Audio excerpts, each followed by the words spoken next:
Javonte Williams to the Dallas Cowboys. What's it mean? We've got Najee potentially going to the Chargers to replace J.K. Dobbins. That's really interesting. We're going to break that down in a second.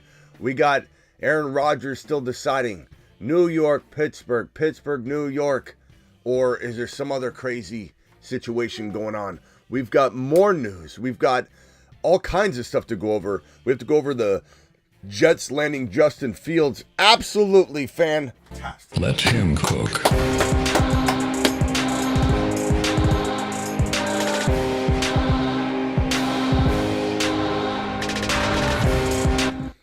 We've got Sam Darnold throwing to JSN. Let's go. Mashed potatoes. I can live with that. I can Live with that. We've got a whole bunch of other stuff to go over. Javonte in Dallas. Naji may be a Charger.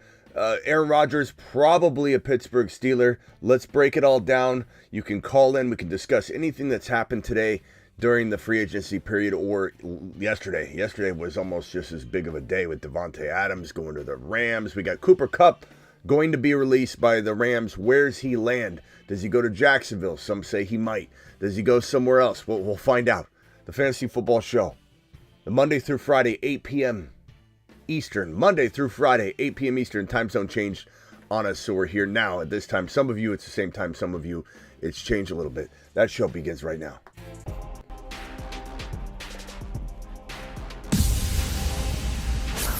Live from the FantasyFootballShow.com studios. It's the Fantasy Football Show. Live! Monday through Friday, 8 p.m. Eastern. Smitty is also live whenever news breaks. Lots to go over. Okay, so this report right here, we're kind of refreshing, wondering when it's going to become something factual, but the Chargers, according to Ian Rappaport, are pursuing Steelers free agent running back Najee Harris and hope to close in on a deal, per insiders. Usually when a deal's being closed in on, it's really close to being done. Like, this is almost like it seems 9 times or 8 times out of 10, maybe at least 7, that when Schefter or Rappaport say closing in on a deal, someone's giving them a respectable heads up, like, hey, just letting you know, so that you can post it. But we'll have to see. Najee to the Chargers is a great landing spot. That's a really good landing spot. JK coming with all kinds of injury risk and concern. J.K. Dobbins is probably the most injury-prone running back in the National Football League, and he's good. He's solid. We all like him. He's an exciting player. He's great yards per carry. He's always been one of the best in the league at the yards per carry category, but he's one of the most injury-prone players in the National Football League. And if you don't believe me, why do you think the Chargers aren't trying to bring him back? In a market where he doesn't have anybody knocking on his door, they could easily bring him back. They want to try something different. They want to have a guy they believe could be their full-time between the tackles running back that could last, endure, and not get injured. So this is, and they can even still bring him back on top of bringing Najee in. So keep that in mind as well.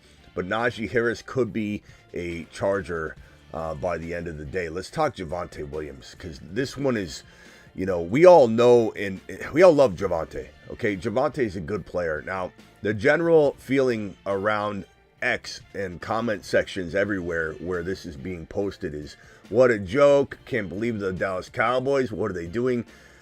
I'm kind of torn because I do believe that we've almost run our course waiting around for Javonte to do something. We loved him before his ACL. This guy was the best tackle-breaking running back to ever come out of college in like the 10-year period when he did come out of college. And then he got ruined and abused and sat in a committee. And then when the committee finally dissolved, he was already injured with a torn ACL. And we blame Denver. We blame everyone involved, every coaching staff. Everybody was on staff that day in that moment. We were writing off no matter where they went. Look, Javonte's a very talented running back.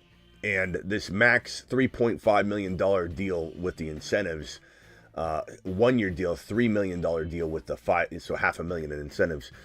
It's a pretty decent amount. It could be backup money if they draft a rookie, if the right rookie falls. But we did hear that the Dallas Cowboys might be going in a different direction than drafting a Genti or somebody at 12 overall. So is it possible they pair a Caleb Johnson or maybe somebody like a Scadaboo or someone like that with Javonte? It's quite possible. But this might be their starter. You know, they could also bring back Rico Dowdle. J.K. Dobbins could, both these running backs, because there's no market, could return for pennies on the dollar. Naji goes to the Chargers, let's say, if that gets finalized, and it sounds like it's close. If Naji ends up a Charger, like the news is suggesting, and they bring back J.K., won't be surprised. This is a Dallas Cowboy. This thing is done. And could they bring back Dowdle still with no market value out there for Dowdle? Yeah, maybe. So don't be surprised. But this is an exciting play. I don't know where I'd take him in drafts right now. I just know that he's a starting running back as of this moment for the Dallas Cowboys, and we love the guy. We can make fun of this is, you know, digging in the trash, and another man's trash is another man's treasure, and we could call Jerry a penny pincher here. But this could be something good. It might not be. It could be. It all depends on what other running backs are on the roster in Dallas by the time week 1 kicks off, which is not something we really have a lot of control over. So Naji, Javonte, awesome, you know, news. I love talking about RBs. It's kind of been something we weren't sure we were going to have much information on walking into today and yesterday. This right here, Mac Hollins signs a 2-year deal up to $10.4 million with the Patriots. You know, I don't know. He's not a bad player, like when you look at the film and everything, but like he's not somebody that you want to be your number 1 or your number 2. And I think it's just disappointing that the Patriots haven't signed a bigger name player yet. I think they've tried. They went after Godwin hardcore. I'm sure they went after Adams. I'm sure they continue to try. But you almost have to sell the farm at some point to get a receiver, or you're drafting one of these top rookies like Ted McMillan, and then we'll all be understanding of what they've been doing. So this is, you know, the reason I shake my head isn't because they've tried, haven't landed a big wide receiver, but like at least Amari Cooper, even a Keenan Allen. I don't know about Mac Hollins. I mean, this guy is just passing through.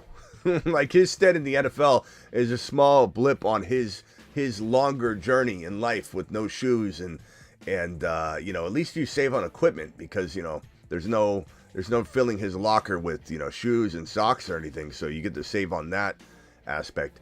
And this right here, little Cooper Kupp is expected to be released. He will be released here June 1, and we will then be talking about probably where he already is. We'll probably have an idea on that. So this is going to get interesting where Cooper Kupp's going to be.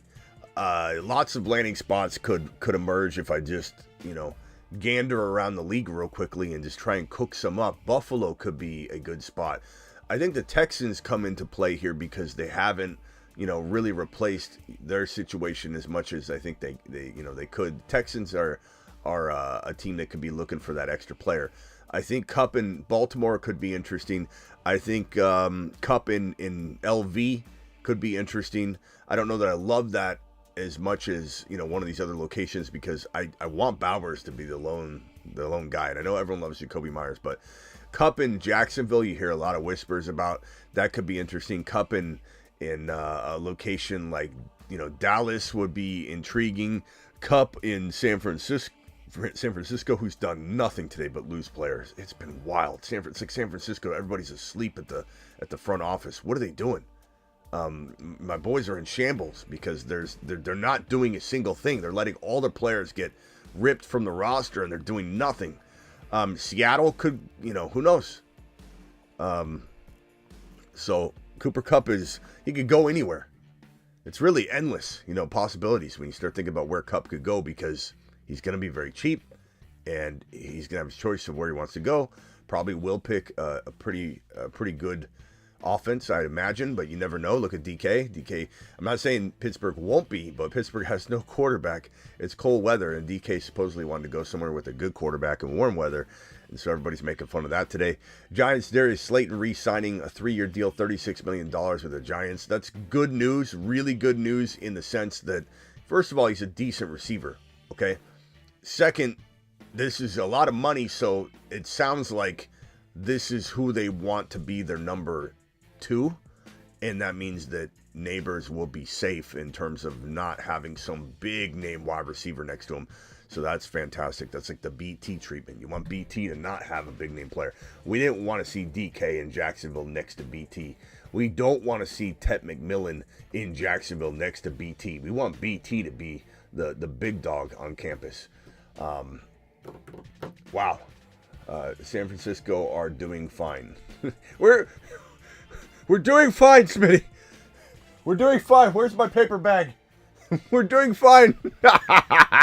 Jolt, you know you're not. You know you're this organization, ever since Adam Peters left, you guys are lost, bro. You're absolutely Adam Peters is doing everything that he was doing for San Francisco over in Washington now, and you're realizing that John doesn't have much of a game plan. The Niners are just, what are they doing, man? What are they doing? Tet to the Cowboys, maybe, yeah. Tet to the Cowboys, or it's possible they still go Genty in there. It's all smoke and mirrors. But, Tet to the Cowboys would be interesting. I don't know that I want it for CeeDee Lamb, though. I don't want CeeDee Lamb, Neighbors. I don't want any of those guys grabbing a hold of a wide receiver. And nor do we want really Tet McMillan going somewhere where he can't be the number one. Because if Tet McMillan goes to Dallas, he will just be T. Higgins. He will never be a fantasy football wide receiver one. I'm not saying T. Higgins can't ball from time to time. Adam Peters to the moon for sure. But, it just doesn't, it isn't the best landing spot. But everything's crazy. Let's see here. Hey, at least the Cowboys re-signed their snapper. That's true. That's true. Let's see here. What else you guys got? Dial into the phone line. Call into the show. Call into the show.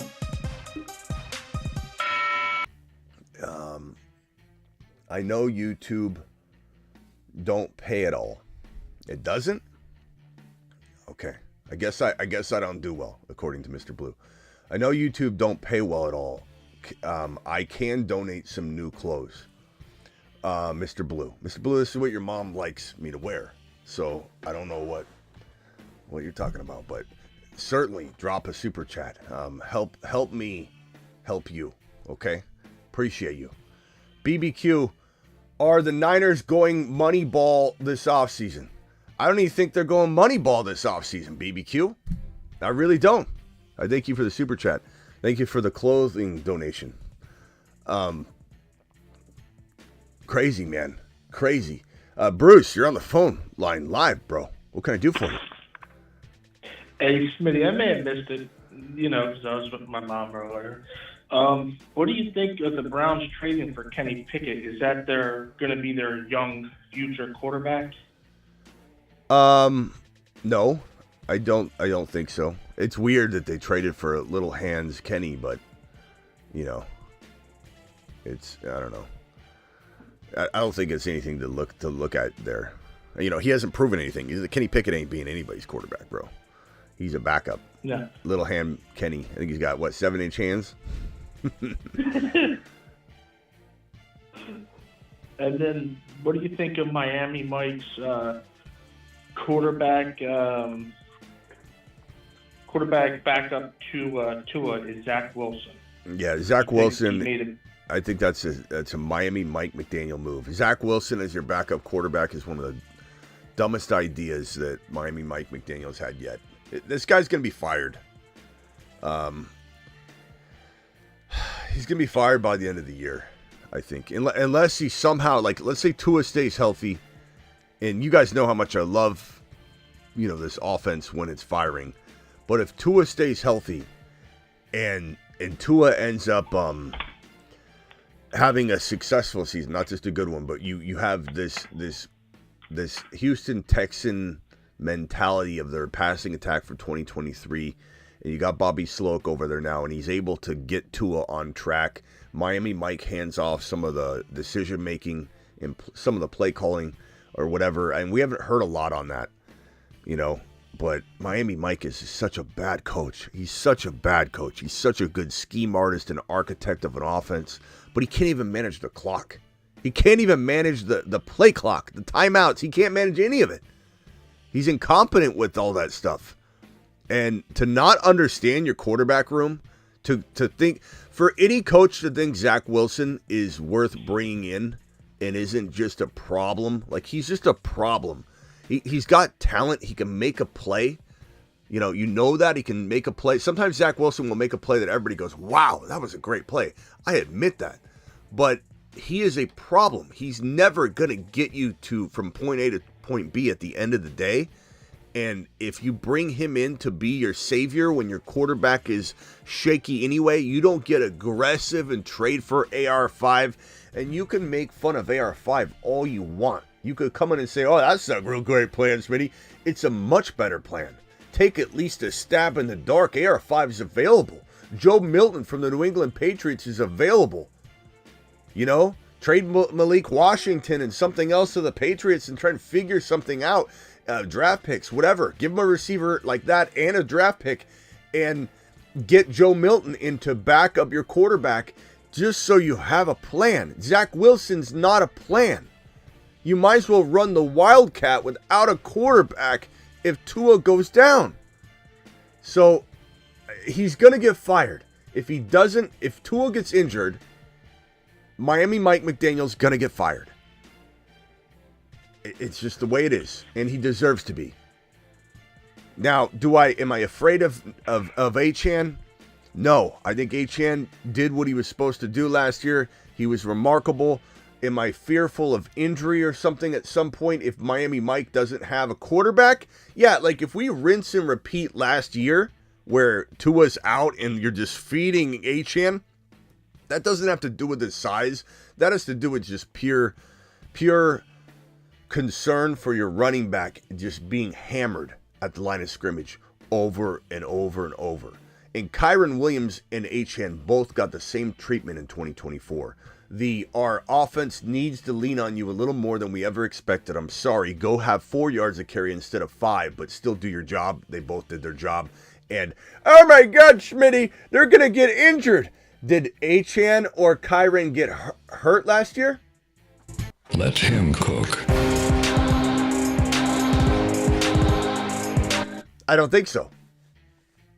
So obviously they did their job. They did their job well. But do we want rinse and repeat? No. That's why I'm so excited for Kyren, who's got Devonte Adams on roster now. And now Kyren Williams is going to have room to run all day long. And the focal point of any defense will not be Kyren Williams. It will be the passing attack, the wide receiver room of Puka Nacua and Devonte Adams and Matthew Stafford throwing the football down the field. Let's let Kyren beat us. Let's try and shut down this passing attack and make them drain the clock and try and win through the run. And guess who's going to answer the mother freaking call?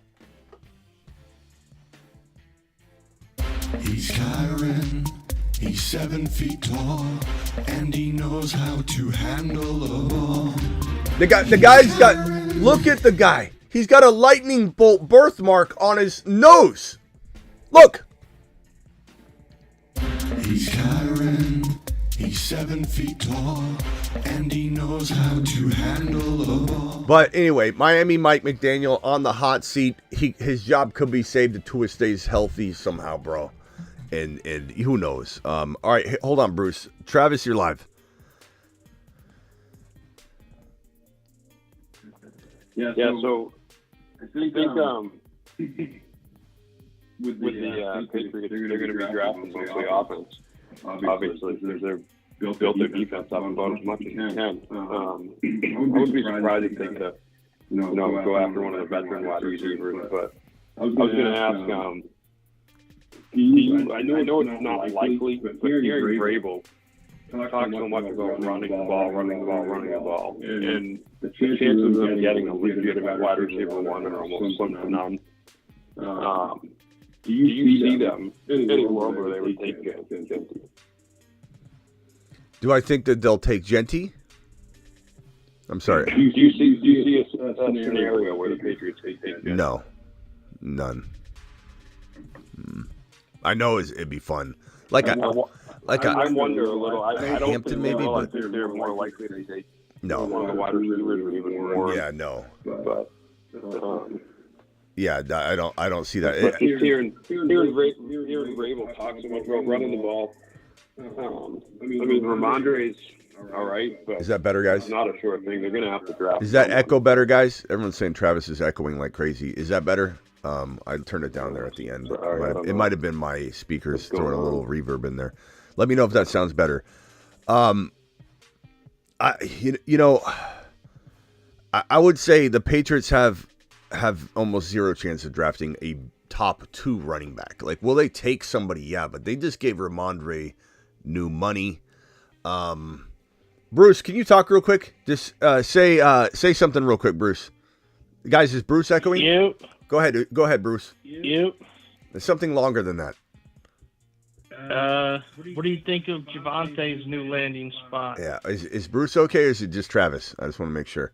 Javonte's landing spot is interesting, and as long as he remains on top of the food chain, then I like it. You know, Javonte's hard to. See, no, Bruce. It sounds like everyone's saying you're okay, Bruce. I guess it's just Travis. I don't know. Javonte. I just heard an echo on Bruce too. But You did? Okay. I can try calling back, but Yeah. So, I'm loving this spot as long as it holds true. You know. Yeah, because we got Miss Robeson on her birthday. She got a little, I guess, a birthday wish of her own because she likes Javonte. She, in her one league, she drafts him almost every year. Yeah. Yeah. So, well, hopefully Javonte gets a well, shot. I really like Javonte. I like his landing spot. It's just a matter of like, will they have Hampton? You know, will they have Caleb Johnson? Will they have Scattaboo? I don't know that they will. Or the other thing could be, will they have Dowdle back? Keep in mind that this is a team that loves to reunite with the players. So think about, you know, Zeke Elliott coming back, you know, in the fold.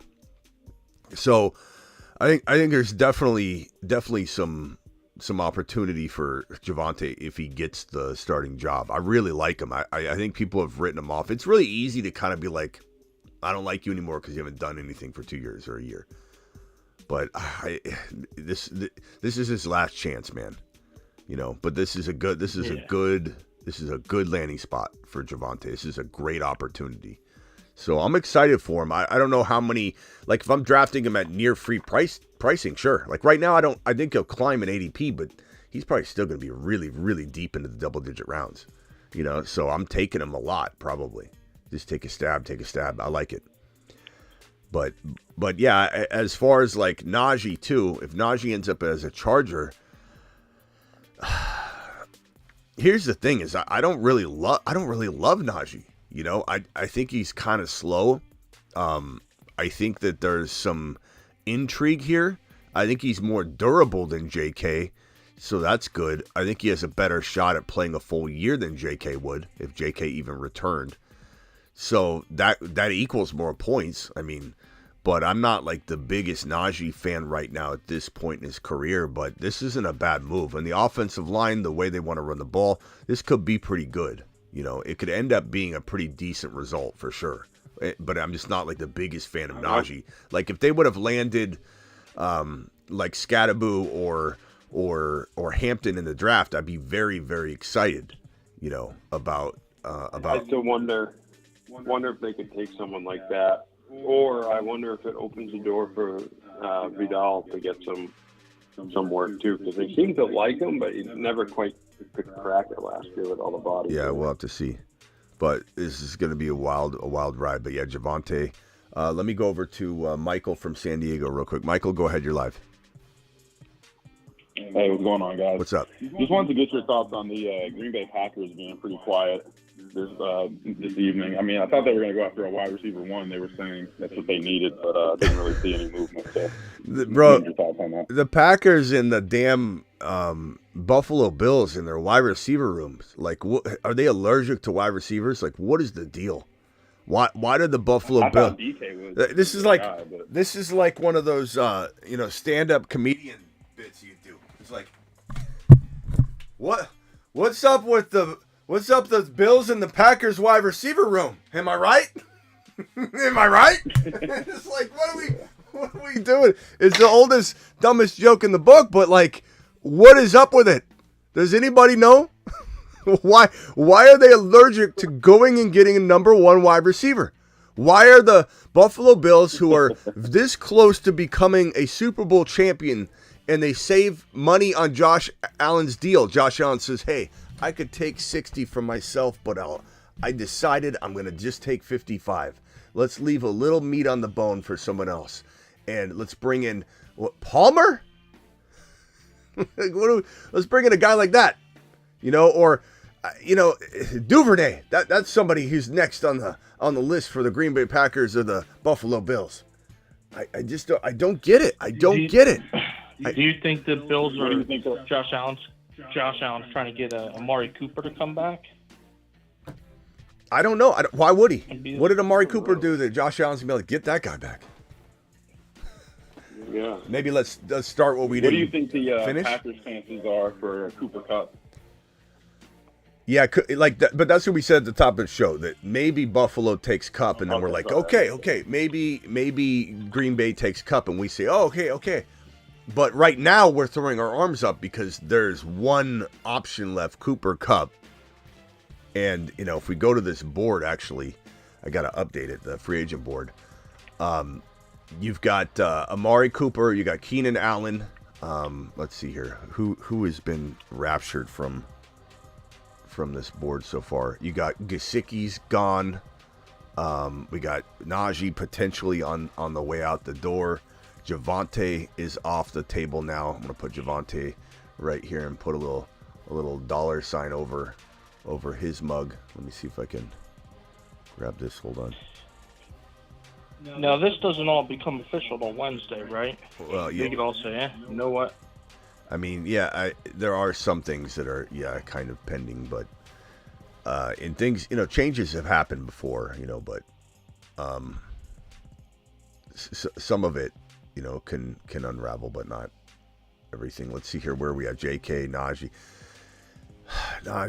Daniel. What's Daniel Jones's deal? He was a free agent, ain't he? Or did he sign? What's his I think he's a free agent.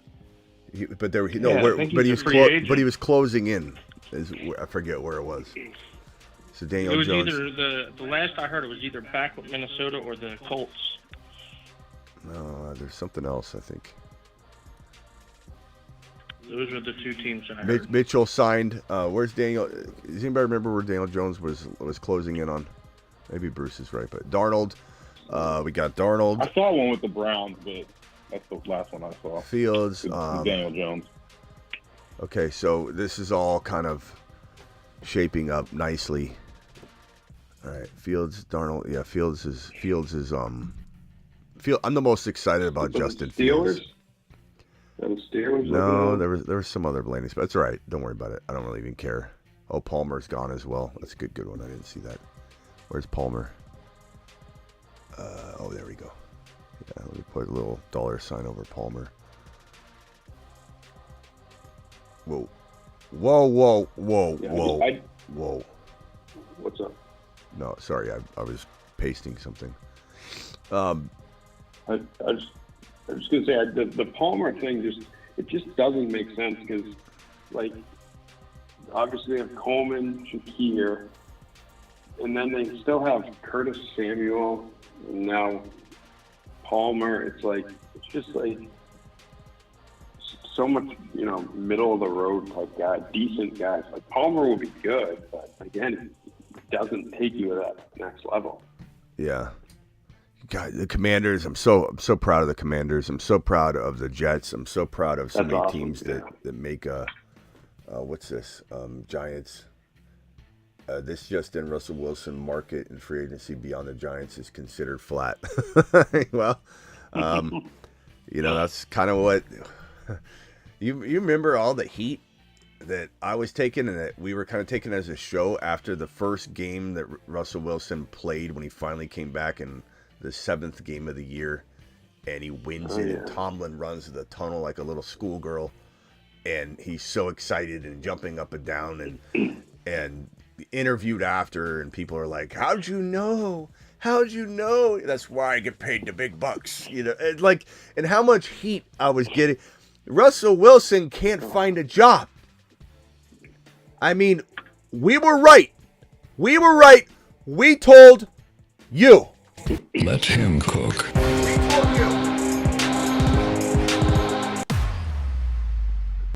Well, and the crazy thing about it was when they brought him back to face the Jets and the Giants. Like, they gave him 2 layups, so because it's not like Justin Fields couldn't handle the win in those games. Like, give me a break. Yeah, but so funny how many people came in here running their mouth, about this. People that they're not here anymore. You don't see them running their mouth anymore about it. Just constant. Smitty, Russell Wilson's the better quarterback. Tomlin knows what he's doing. Here's my really, really big concern, though, about this. And I'm not saying that this is correct, but, if we really read this, Wilson's market in free agency beyond the Giants. Like, first of all, what are we taking from that? If there's truth to this, that Aaron Rodgers is going to the Steelers, because Russell Wilson's the only other player that we can imagine that the Steelers are going to resort to, right? So Aaron Rodgers is going to Pittsburgh. That's happening today. Happening by probably midnight. But this concerns the hell out of me if the Giants are really thinking about this. Unless they take Russell Wilson and they still draft Shedeur or Cam Ward, which they would, and then at the end of the day, it doesn't matter. Like, am I okay with Russell Wilson throwing it to neighbors for a couple games? Yes. More so than Danny Dimes, to be honest. Because Danny Dimes runs a lot and doesn't, I think that's not the worst thing in the world. They're hospital balls. We don't want it all year long. He'll get them hurt. But he'll lose the job pretty quickly, or he's playing good. So he loses the job very quickly, or he's playing good. This might seem like the worst thing in the world. If anything, it lowers Neighbors' value to 2.1, 2.2 if Wilson does sign with the Giants. There's concern. But the only concern remains if the Giants don't grab one of those quarterbacks that will clearly replace him in the lineup very quickly if he does start. This could be their backup quarterback plan, that might be their day one starter. But if they draft Cam Ward starts week 1. I think Russell's a backup at that point. The only thing I don't know, Russell might be a guy that signs later after the draft. When he accepts the fact that he's not going to be a starter. Then he gets to choose the best place he thinks he can rise up in, like Fields did. Find a spot he can go compete. He's now Fields. I'm wondering Fields is Russell now, and Russell is Fields. Finkel is Einhorn. Einhorn is Finkel. Now, how's it feel, Russ? How's it feel, Russ, to be the backup now? How's it feel you have to go to a team to try and do what Fields did and earn your job, earn your keep? I'm wondering if he's considering going back with Pete Carroll. Or if they just don't get along at all. Yeah, if he resorts to the fact that he is now a backup quarterback, I could see him going to Pittsburgh as a backup to go back to where he's familiar, or go over to Pete Carroll as a backup. I could see all that happening. And can you imagine all the glazing that would go on, going, Pete Carroll's now got Geno and Russell Wilson. Oh, if only they had Caleb as well. the radio announcers are gonna glaze the hell out of that. Like, what a great quarterback combo. This Russell Wilson reminds me of a young, spry Caleb Williams. Fields Truthers Unite. I've been lined up with your takes. Set him up for success, and he can be a stud. Arthur Smith and Tomlin were a joke. Thank you, Coble. Coble, nice to see you back, by the way. It's kind of been a little while, I think, since I've seen your mug. And appreciate you dropping that. We've been preaching. Where's my Justin Fields video drop? Because we've been preaching this for a long time. I'm very proud of our Justin Fields stance. Leave it on the fields. Hold on. Fields of dreams. Fields like making love. Outstanding in his fields. Fields so good. Fields general. My fields good. Uneven playing fields. Battlefields tested. Fields. He's for reals.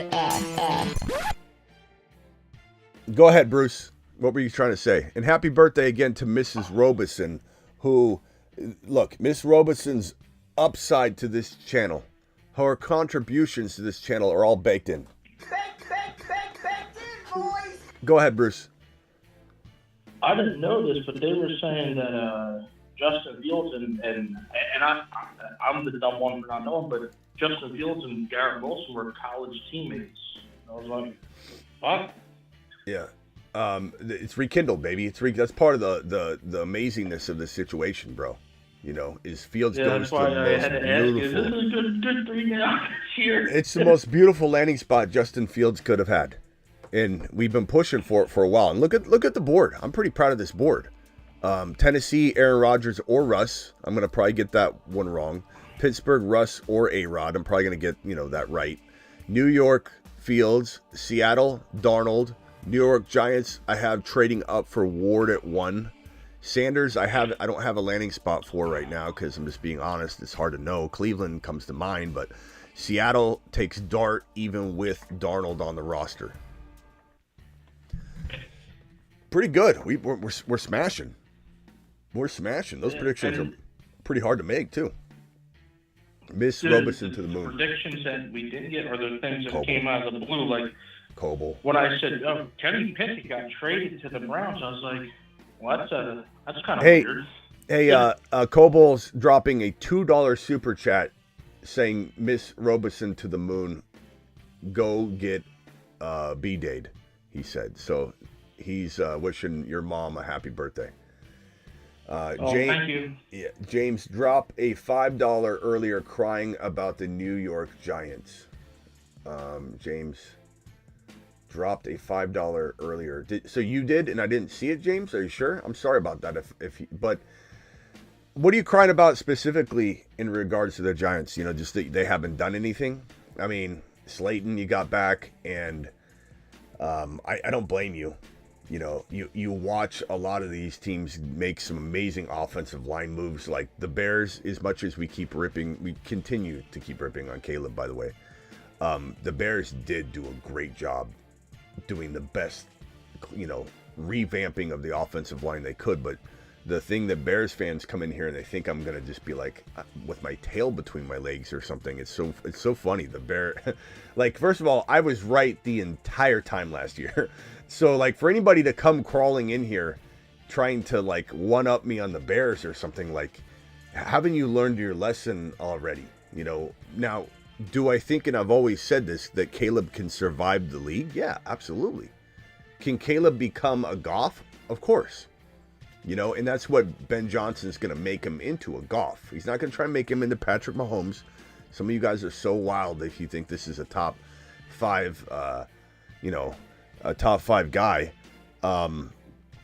But the thing that's disappointing about Caleb is that he was the number 1 overall pick. So the expectation is going to be punched in the gut at the end of the day. But this is an offensive line that was top 10 in the league last year in pass protection. Yet everybody doesn't know that. Why? Because their quarterback was the most sacked quarterback in the league. So the offensive line had to have been bad, right? Wrong. That's not how it's measured. Caleb was holding onto the ball like he did in college constantly, way too long, and that's why he's the most sacked player in the National Football League. So there's still a problem. And Ben Johnson's the guy to fix it, but he's going to fix it to the tune of a Jared Goff. And that's okay. And that can win. How good have the Lions been lately? They've been winning just fine. They're a top 8 team in the National Football League easily. Top 4 team in their conference. And they've got Jared Goff as their quarterback. Can Caleb and the Bears be the Detroit Lions? Absolutely. And at least Ben Johnson's doing what he can to mitigate all the risk and put Caleb in the best position to win.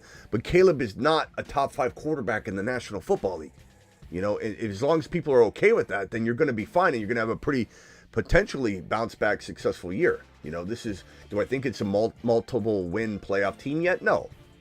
But do I think that they revamp some stuff? And if, let's say, Genty or Hampton goes to the Chicago Bears at number 10 overall, and if Genty goes 6 to the Raiders, which we got the draft order right here, which we're hoping happens. If Genti goes 6 to the Raiders, it would not be shocking if Ben Johnson did what he did with Jahmyr Gibbs, or really he was a part of it. It wasn't really his full decision. It was obviously the Lions' decision, but Ben was very much involved.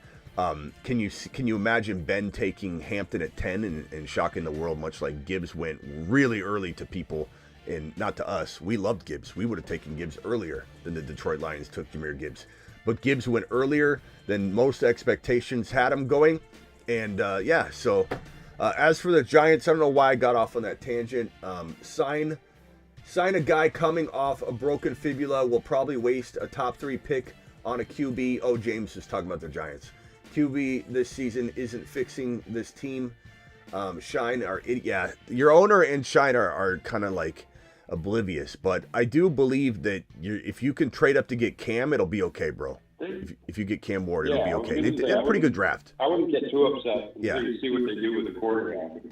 They get Ward. They have Ward, Neighbors. Yeah, you guys had a pretty number 2. You had a pretty decent draft. They have Wandale. Yeah, they have 3. Yeah, you guys had a pretty decent draft. There's hope in New York. Yeah, Shinbox, bro, I wouldn't have Malik Neighbors up here as the dark horse wide receiver 1 if I thought there was no hope at all going on over there. I'll tell you what, if Russell Wilson's the lone starter and there's no rookie quarterback that's drafted at all, then I'm going to have some concerns. But even so, though, like, think about this logically. Who did Neighbors have last year? A carousel of dog crap quarterback play.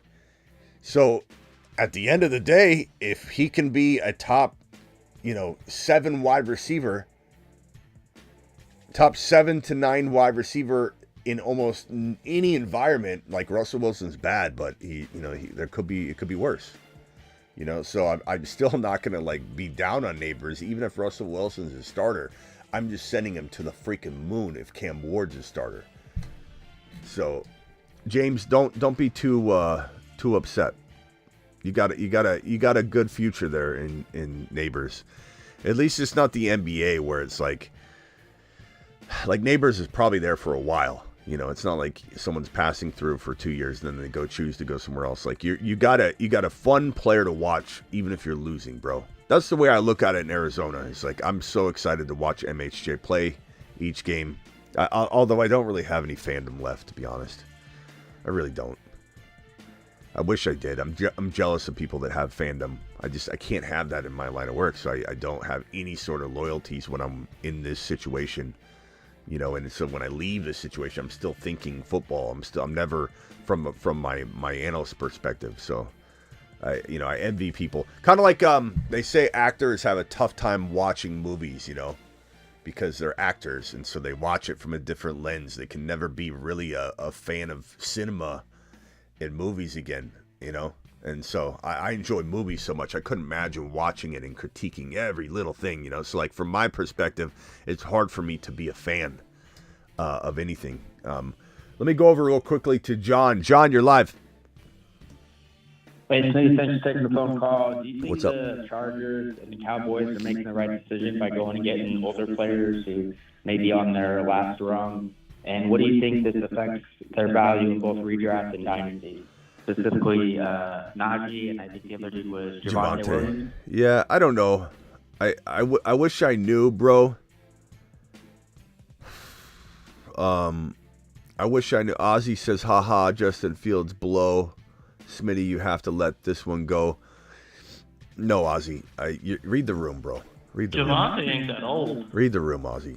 Yeah, Javonte's still young. Ziggy, how old is Javonte Williams? Ziggy, how old is Javonte Williams? You son of a... Javonte Williams is 24 years old. He's 24, on bro. April 25th, 2000. Bro, he turns 25. That's still young. That's still a young man. So Yeah, but he tore his ACL, so... Well, so did Priest Holmes. So did Frank Gore. So did Adrian Peterson. So did Saquon Barkley. So did I. Am I old? Am I done? Did you throw me away? Did I bounce back, John? I tore my ACL and my patellar tendon. Do you know that if you tear your ACL under the age of 24, 23 to 24, it's not a big deal at all. Not a big deal at all. You can be 100% the same person you were. You can be stronger if you tear it under the age of 24 is really the good number. And he's 24 right now. So he clearly tore it, when he's 21, 22. So it's literally not a non-factor. His ACL is a non-factor, John. It has nothing to do with anything. The question is, did he lose an edge by being just cobwebs being thrown on him? Similar to Josh Gordon. Josh Gordon could have been the number 1, number 2, number 3 wide receiver in the league. At least a top 3 or 4 wide receiver. Year in and year out. He could have been top 4 every year. And he just lost an edge, bro. He just couldn't do it, man. He just couldn't get back that edge, So, did Javonte lose it? I don't know. I think if they don't bring it... Do you think in terms of, their overall direction, is this the gap year, or do you think they're still going to draft an RB in the second or third round and maybe use the guys as, backups and the guys they take in the draft as, the full-on workhorses, and they're more of, a third down back? I don't know. I think the more likely person to do that would be Harbaugh in L.A., so if the Chargers could bring back J.K. and the Cowboys could bring back Dowdle still, bro. I don't think that's the only running back both these teams want. So the question is Dowdle going to come back for a small amount and they say, let's bring him back in, and then we're like, what in the hell now? That's more of a risk than even drafting a big name rookie. And the same thing with Naji. He could go to the Chargers and J.K. Dobbins could still come back. And that be more of a threat than any rookie, assuming they don't draft a Hampton or a Genty, or a Scattaboo. So we'll see. I mean, a Dylan Sampson could still land in Minnesota, where Aaron Jones is re-signed. Dylan Sampson could land in freaking Dallas, where, Javonte's supposed to be the guy. So we got to watch where some of these crafty rookies go. But the truth is, John, we don't know. The truth is I could guess until I'm blue in the face. But I don't know until we have the NFL draft, it comes and goes and we know exactly what Javonte's being given. Because right now I can only tell you that if he's the lone starter, he probably does well. If both those teams don't draft anybody, do you like those landing spots, Javonte and Dallas and sure. Naji? How much do I like it, though, is the question you should be asking. And the answer to that is, do I like it more than, a third-round running back? No. Do I like it as much as, let's say, I don't know, throw a couple names at me, John, and I'll tell you whether I like Naji or Javonte more than that player. Go. Hampton and Chargers. Hampton. Scattaboo. Yeah, Hampton. What do I look like? And what else?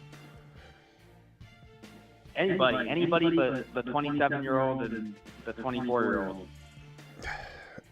This game's pretty easy, John. Throw some names at me and I'll tell you. Go. I already told you Hampton. Of course I want Hampton over both those guys. Johnson, Quinton Johnson, kid out of Kansas, the other kid out of Kansas. So you're talking about you're just throwing rookies at me. I'm talking about. So any rookie. I'm talking about. You're talking any about rookie. Any rookie. Yeah. Any rookie. I mean, I just hate it, man. I'm a Chargers fan. Any top 4 or 5 rookie, I like. Yes, any top 4 or 5 rookie, top 4, top 5, if you include. Yeah, any top 5 rookie, I like more than those guys. But I thought your question's more toward hey, we walk into fantasy football, and none of those guys, neither guy, Naji or Javonte, have competition in their respective homes. Chargers for Naji and Dallas Cowboys Javonte. Let's say they are the starters for those two teams and there's no competition in-house. I'm asking you to throw names at me of other fantasy football running backs, and I'll tell you whether I like Javonte or Naji more than those players. What about Dowdle? Joe Mixon. I'd probably rather have Joe Mixon this year. In future years, obviously not. But I'd probably take a gamble on Joe one more year over those spots. But then again, Javonte's exciting. I don't know. Cost of entry. The truth is you can get both. If I'm thinking cost of entry, Mixon's going to go a lot higher than Javonte, even if Javonte's solo in Dallas. But yeah, what about Kenneth Walker? Rather have Kenneth Walker. No, you can make a new. Oh, my nose, man. Yeah, the Jets. That With Elijah Mitchell now. Oh my God, they're releasing Kyle Juice. Juice. Wow. Releasing Juice. Wow. God, God, the Niners. What's wrong with the Niners, bro? What is wrong with the Niners?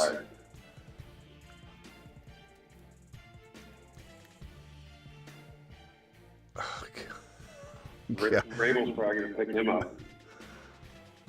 Wow. Bumps the fullback. Wow. Okay, that's what I'm about to do. Travis, okay, Smitty, how you doing, buddy? Denny, what's up there? Denny, going on? What's going on, pal? Denny, oh! Man, so, Seattle, right? So they're like, all right, we're done with Geno, and we're done with Metcalf. So, that's kind of weird. But then Geno goes down to Washington, right? No. And who's the coach? Washington. LV, Las Vegas. Come on, Denny. Denny, that's your favorite place. Oh, I love Las Vegas. Oh, by the way, the best casino is at Circa. All the pools and all that. Did they treat you good there, Smitty? They did treat me good. I don't know that I'm going this year, though. I'll be honest, and for two reasons. First of all, let me read this message by Jolts. Jolts people laughing, but 49ers are good smiling face with smiling eyes and rosy cheeks. Look, good old rosy cheek Jolts. He says the Niners are good. We're good. Don't worry about it. Don't worry about it. Jolts, I feel bad for you, though. Perry, don't get ridiculous up in here. Juice over Scattaboo. I think you got the open arrow thing wrong. The open alligator goes toward the better player. What are you talking about? Learn your open alligator, pal. Party doesn't start until Denny is in the house. That's right, Coble. Coble, appreciate it. I like having Coble back. I like Coble's like $2 commentaries. I kind of miss him. Kind of showers the show all show long with a dollar or two comments. It's like the peanut gallery. Who's better than who? Who's better than who? Who's better than who? What? Yeah, his alligator. What's the alligator that is better than? He was saying that Juice, the fullback for the San Francisco 49ers, is better than Scattaboo. Wow. You know Kyle Juszczyk? Obscure. Yeah. Kyle Juszczyk, his wife does all those custom clothing jackets for all the big-time players. I mean, Juice is good. He's a great fullback, but, like, you're comparing a running back to a fullback number one. And, fullback. you know what's... I mean, what does that do for us in fantasy football? Yeah. Well, that Scattaboo. That's why it's a dumb conversation. Scattaboo's a running back. I don't even know why this is even happening. I shouldn't even put it on screen. It was a dumb comment. The Niner fans are wildly blinded right now. First of all, I can tell you right now that my Niner buddies are in shambles right now. In shambles. Like the Niners it's almost like the Niners forgot to wake up and they're all sleeping in. Like the entire brass and front office is asleep. They didn't set their alarms, and literally, and not only that, they didn't set their alarms to re-sign guys. Is what it feels like, because they were losing. They're bleeding and losing players left and right, and they're not bringing anyone in. So the Niners are going to sign Mac Jones. Mac Jones. No, that they will. They will. Oh wait, Patriots had discussion. Hold on. Patriots have discussions on trading Joe Milton. Hold on. Patriots had discussions on trading Joe Milton and would like to trade him for the right situations to continue his development in the NFL. Should get a deal done. Yeah. Oh, buddy! Yeah, Joe Milton to the moon. Joe Milton. Let him cook.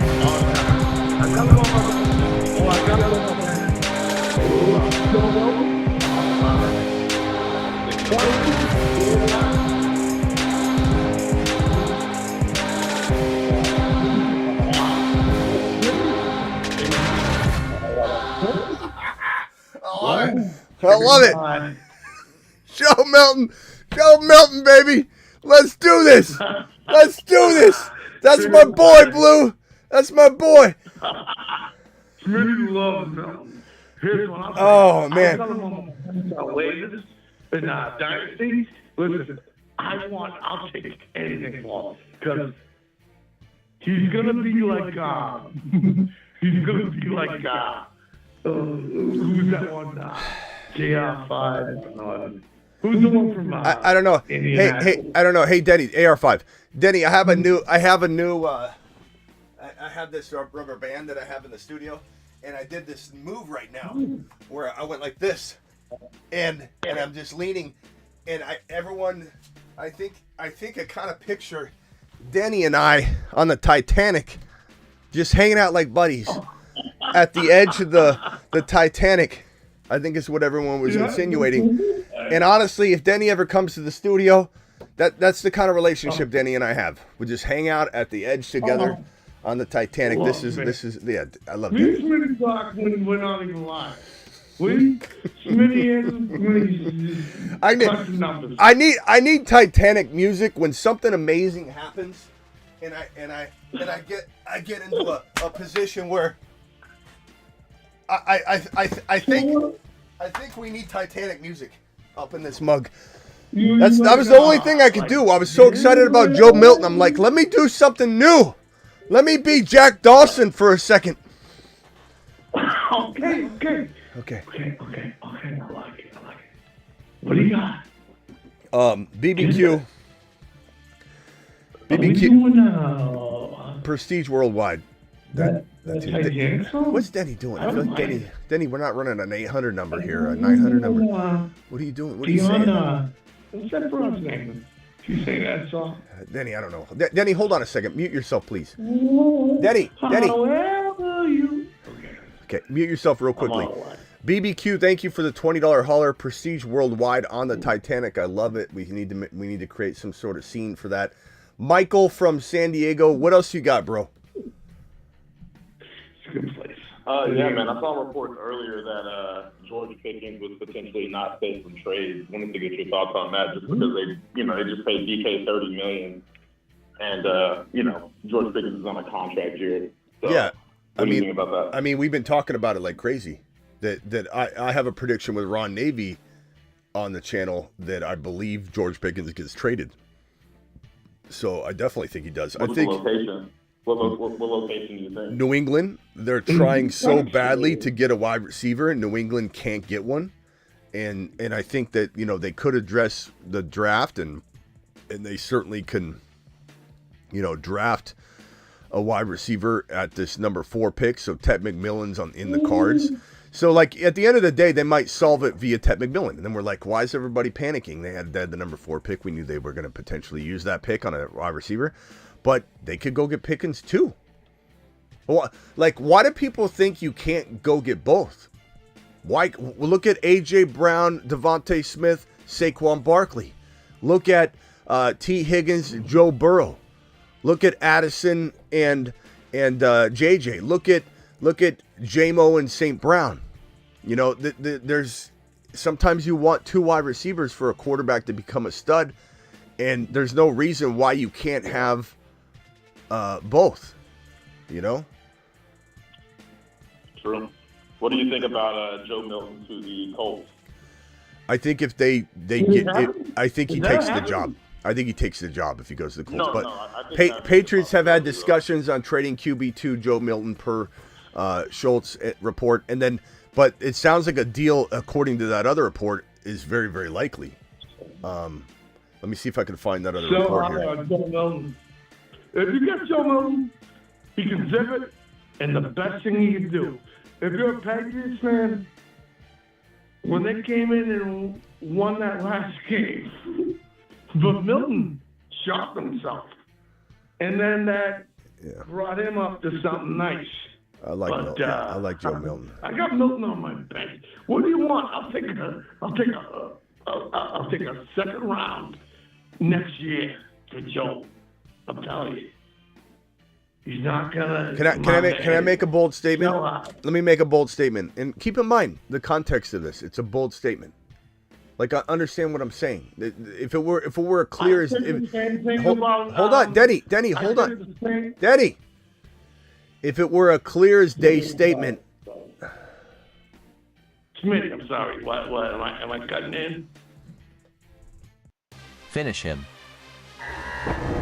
there's only so much interrupting that it's not that I don't love you, Denny. I can't have a show go like that, or people are gonna stop listening if I can't even speak. I'm making a bold statement. This is a bold statement, okay? This is not a statement that should sound very natural, okay? Flowing off the beak. This is a bold statement. I would rather have Joe Milton than Kyler Murray at Arizona. And I know some of you are going to be like, you don't even know. You don't even know. How would it be? Kyler Murray can't win a Super Bowl. And you know what my end game is? I could care less about being the 7th best team in the league, the 12th best team in the league.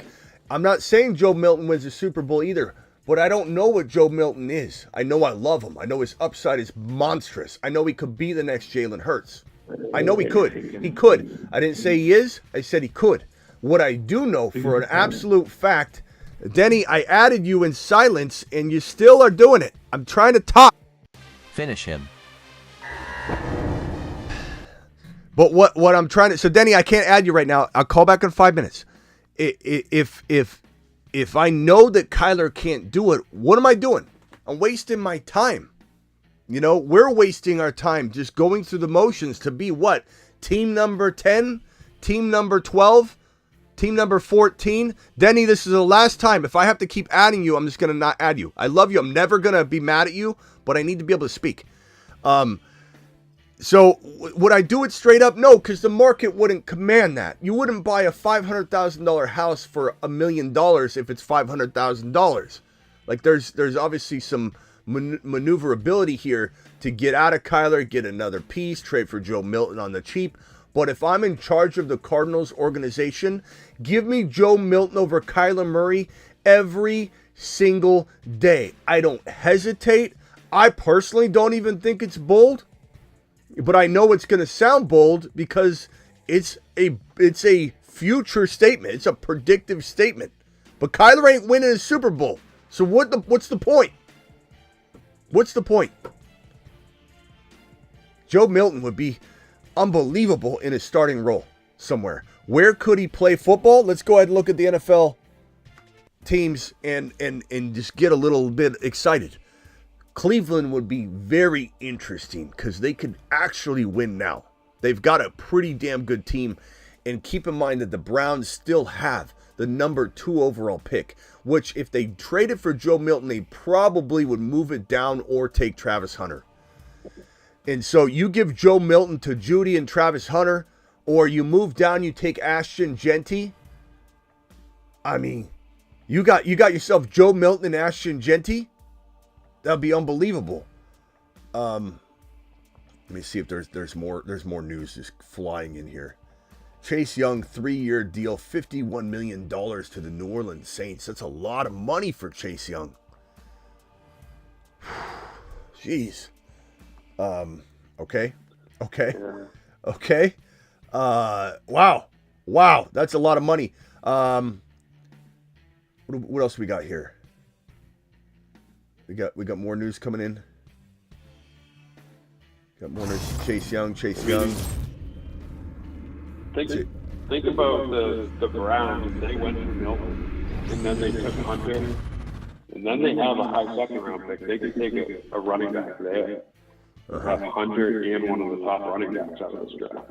Yeah. With Joe Milton. Let me get these super chats out of the way here. $20 holler by BBQ. Thank you so much. Daniel said, "Yo, Smitty, can you put your resume in for Miami? Time to take the trash out down there." Daniel, appreciate your super chat. Sorry if I didn't read that yet. You're the man, the myth, the legend. James, thank you for your comments here. Actually made themselves worse talking about the Giants. And Denny, you're on hold. Good boy, Denny. Giants actually made themselves worse. Now we'll go sign Palmer and draft overhyped QB. Says James. James is having a rough day, guys. Let him leave him alone. BBQ dropping 20 gifted memberships. If you get one from BBQ, please thank him. sign a guy with a broken. Okay, he already said that. Coble says, let's go. Love you. Back, Smitty. Thank you. BBQ, thank you again for dropping the $20 holler. And then TH said that if Harris is a workhorse for the Los Angeles Chargers, what round does he go in? That's a great question. I'd have to say probably off the top of my head, spitballing a landing spot in LA without JK back. Like, because JK could still come back, even with Najee signed, I'm telling you. So could Dowdle. Dowdle could still go to the Dallas Cowboys, because if there's no market, they love having that second running back. If Najee's the lone starter, it's Vidal and Najee, and that's really it. I'm going to probably say that Najee goes in round 4. Round 4 or 5. Does that sound about right? It sounds about right? Right? Yeah. Round 4. I couldn't see him going in 3, like, or maybe the tail end of 3, but like not, JSN's going in 3, JD5's going in 3, Josh Allen's going in 3, Kyron's going in 3. I don't think Najee even starting in LAR or LAC. Oh, they just announced it. 1 year, $9.5 million for Naji. Okay, so that's done. Remember what I said, that when these things are close to getting done, they're usually 99% about to be announced. So Najee Harris has become a Charger. Wow. Okay. And the deal looks like, let me put the contract on screen. The deal looks like it's going to be $9.5 million 1 year. That is starter money. So this would be surprising if they didn't give him the starting job. Even if JK comes back for pennies, I think this means that Najee's the starter.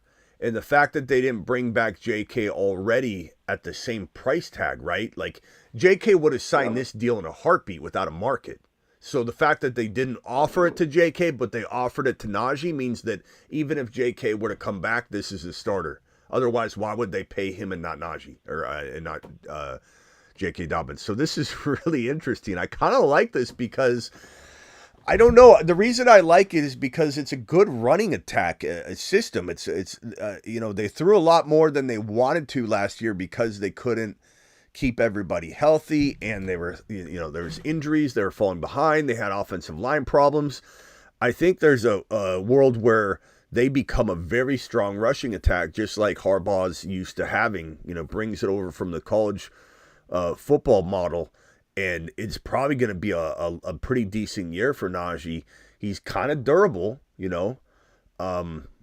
had that Liz Frank injury in the foot issue, though, hopefully that doesn't ever come back. I don't have any reason to think it is right now. But wow, this is an intriguing situation. And so to answer TH's concrete question now, not a hypothetical, he probably goes in round 4. I'd say top of round 4, middle round 4. I don't know. He could climb to the bottom of 3, but I personally wouldn't put him near Kyron or Breece Hall, or thank you, Michael, who just left the call. Breece Hall or JD5 or Josh Allen, or you know what I mean? Like, this is probably where I'm contemplating, like, Laporta, players like that in the 4th round. Something like that. I like Naji. I'd like to get Laporta in the 5th or later, but Smitty. Yeah. Go ahead, Denny. Are you okay? Yeah, I'm fine. I'm fine, Denny. I don't know where you come from with these things, but I'm just looking out for you. I think you need to get some sleep. Thanks, Denny. I'll look into it. No. What are you trying to talk about? Because I'm telling you, there's so many guys are missing down in Pittsburgh. What? Hey, Denny, you okay? Denny, you okay? I'm just checking on you. Maybe you should get some sleep. So you just repeat what I said. Huh? You repeat what I'm saying. Spider? No, you.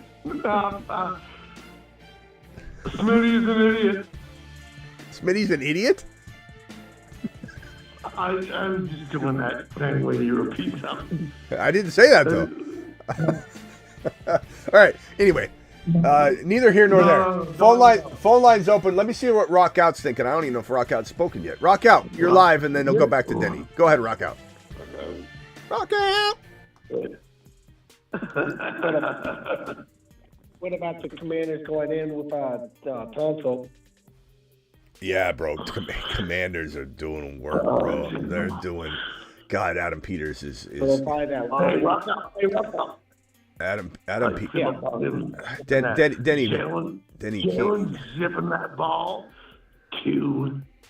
Who's that dude? Yep, he's good. All right, Denny, mute real quick for me, please. Jalen to Debo all day. Denny, mute real quick for me, please, so I don't have to hang up on you. Hold on.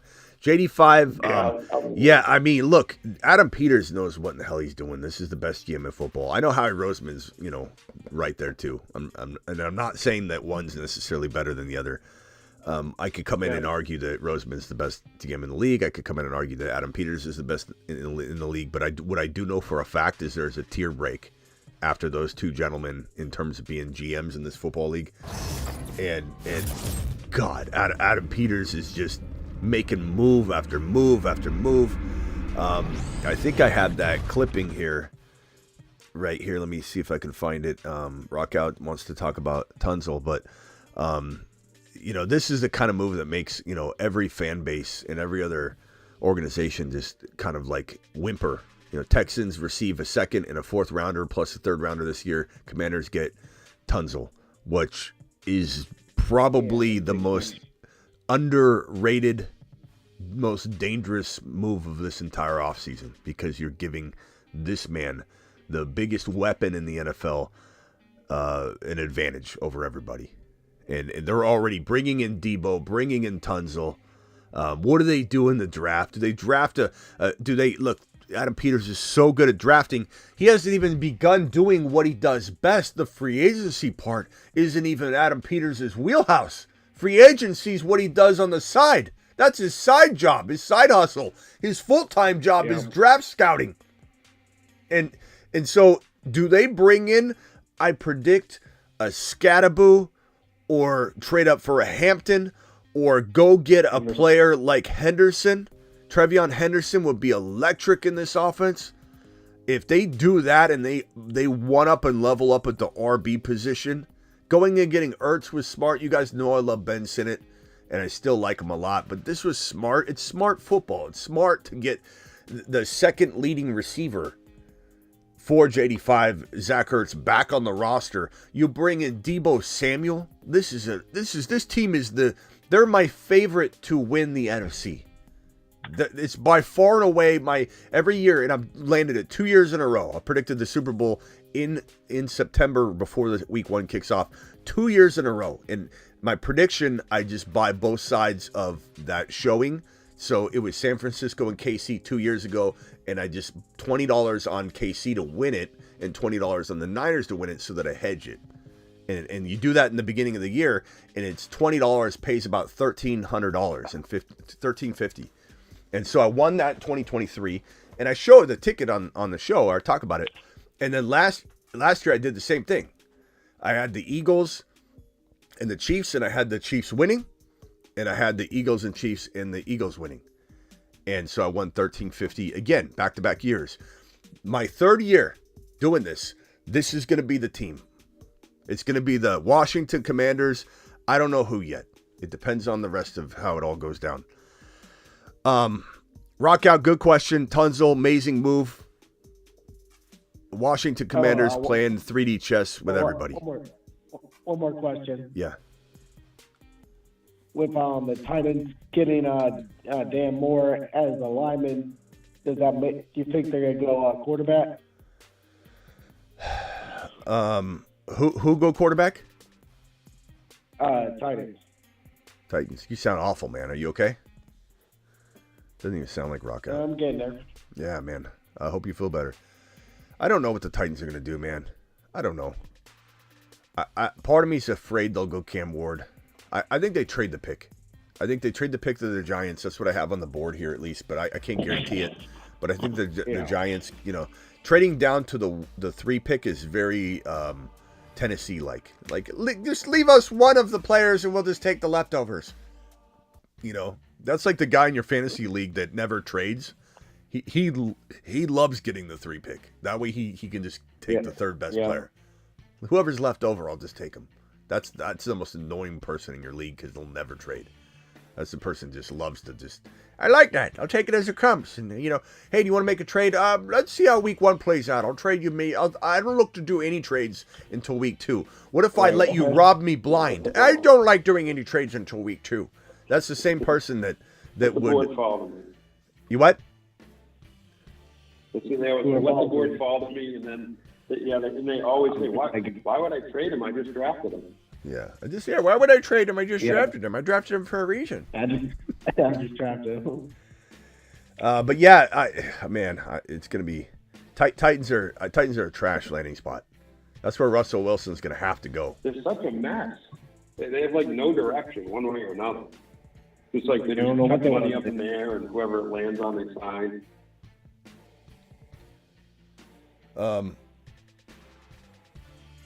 Yeah. It's crazy, all the 49er players that got signed. You know, the Naji thing, I'm more excited about Javonte in Dallas than I am Naji in LAC, to be honest. I really think people are they're gonna. I'm not saying Javonte's for sure. Okay, I'm not saying that because we don't know how the Dallas Cowboys are gonna draft. But if Javonte is the lone starter, I'm actually kind of excited about this. This has been a long time coming to see him get a fair shot again since his ACL tear, because he didn't really get it in Denver. He just didn't.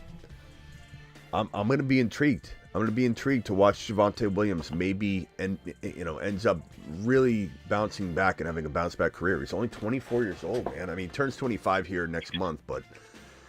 Smitty. I'm sorry, I got a box. Okay, you're out of here? You're out of here? You're always there for me. Sorry. Are you going to sleep? Say something. Yeah, go ahead. Yeah. Go to sleep. Take a nappy. You know what my favorite song is? What's your favorite? I always love when you answer me, right? Yeah. Because you always have me, but you know what my favorite song is? What's it? White Opera song. Can you go ahead? Sing it to us on the way out. But I don't like any other song by that guy. Can you sing APT for us? I love. Can you sing APT for us on the way out the door? Can you sing that song? Well, I like White Iverson, but I love that song. Can you sing it, please? What I've done, back out of yard. It just reminds me of every mistake I ever made. Yeah. All right, Denny, we got a request in here by TM42. He wants you to sing yourself to sleep on the phone line as best you can right now. Go. See if you can do it. All right. Okay. I'll hang up on you as you fall asleep. Go. What I wanna bug it again. You know what I would say. You know, I give the blasi. I like that. Yeah. Okay. All right, Denny, you got to go. I appreciate you, Denny. Have a good sleep. Later. All right. Bye. All right, so Denny's out of here. Coble says this rookie running back class is going to shake everything up. I wonder how much some of these free agent signings hold value. Might be worth trading Harris in Dynasty. Yeah, I'm not a big fan of Harris in Dynasty at all, bro. At all. So I think Coble, you're right. This is something that makes me move. I move him. I move Naji instantly, with this news. And would I buy Javonte? I think that I would if the price was right. The problem is, I think, anybody that just heard good news is going to try and sell him like he's a third rounder or something, but you could always try. But, if you have Javonte sitting on your bench and you're like, oh crap, you just got handed a running back, 2 to 3 in fantasy maybe. But we'll see. There's no guarantee. There's no guarantee they don't bring back, Rico Dowdle. But I'm really excited about seeing Javonte Williams in this offense. He's a tackle breaking machine. his rush success rate is pretty solid. From what I remember, I think he's still one of the best when you look at metrics. Whenever he's on the field, he's always like a top 5 to 10 type of guy in terms of tackle breaking and success rate. Like Javonte still got it. You can see he's still got it. It's just a matter of, is this a fake? Are we gonna see them actually give him the job, or are we getting tricked again? Fool me once, shame on us. Fool me twice, shame on us again. Are we gonna get tricked a third time? I don't know. We'll see.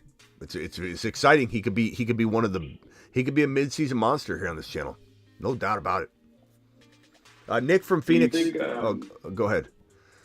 Real quick, and then I'll go to Nick. I was just going to say, do you think this makes it a lot more or less likely that they take one of those top 5 or 6 running backs, or do you think their plan will be to bring in another guy, like another? You just never know.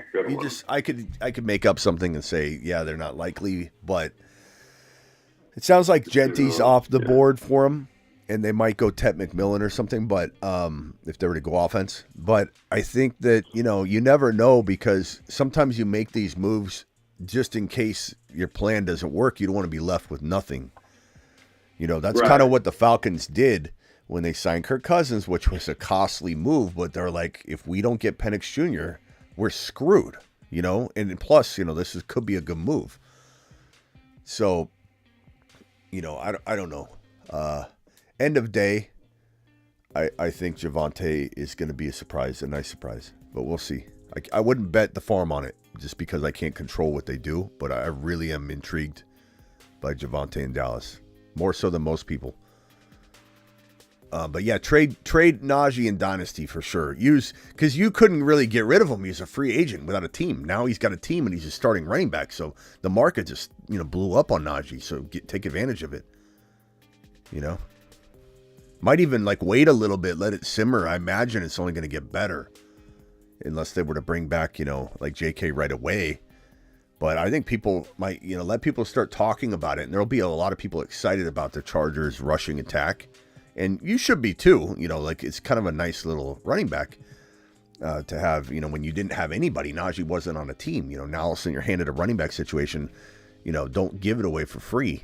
But, you might gain value in the coming days just by sitting on it.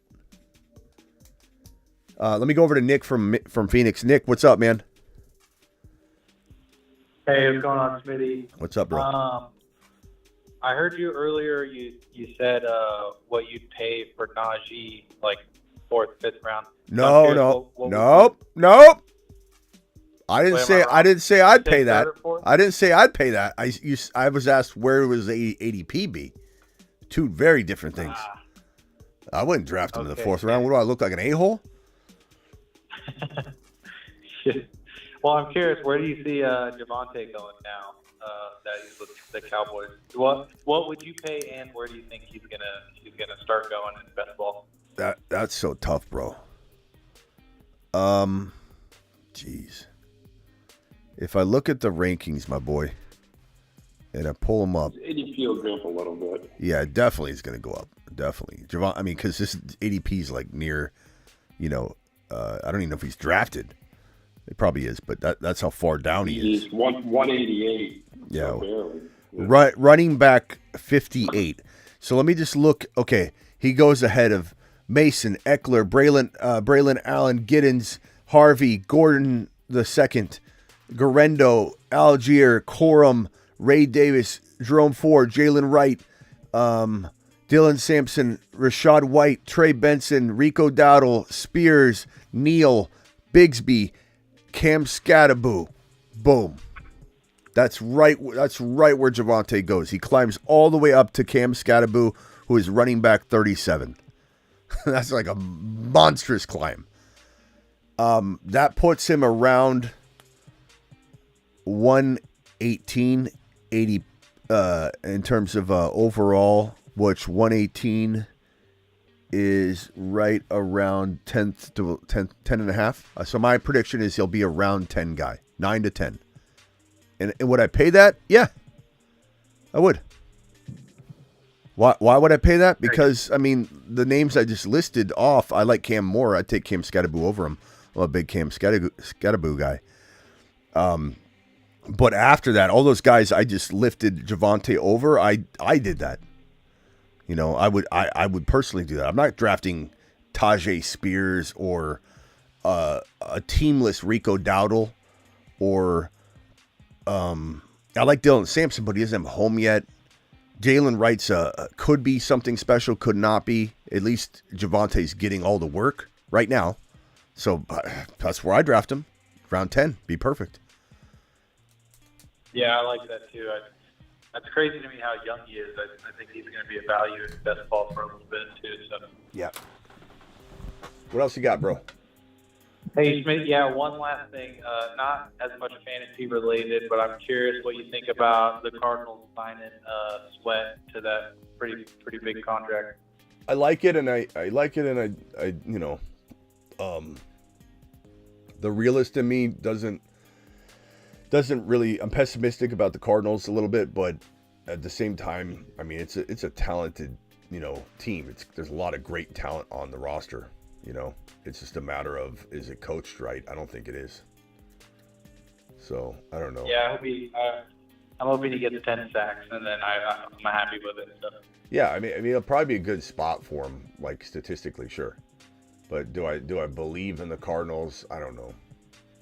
I really wish that they get the ball to MHJ. That would solve a lot of problems. That would help the defense out. You know, field position, everything. You know, it all trickles back to make MHJ a top 5 wide receiver, and everything else will fall into place.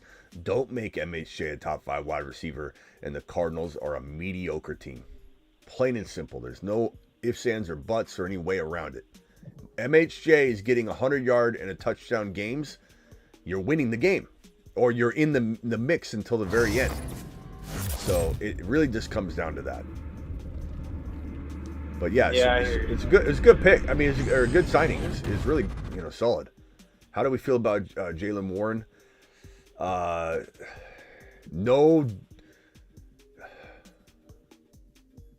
I mean, I don't know.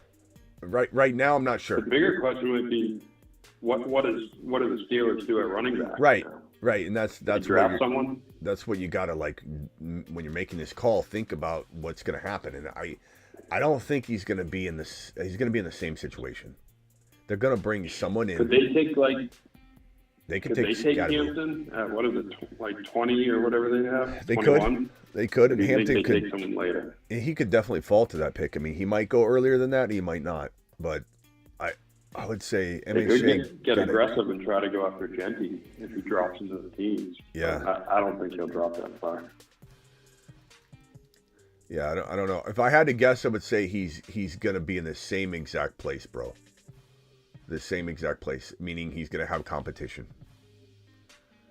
He's gonna have competition.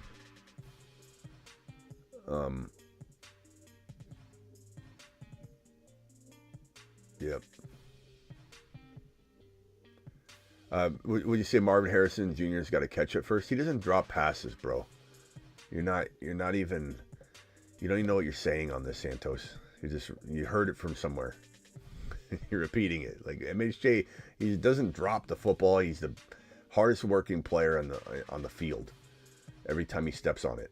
How do we feel about Jalen? Oh, I just did that one. Thank you. Appreciate the super chat, Lewis. And I'm excited about him to a degree, but at the end of the day, he's just going to have the excitement deflated, I think.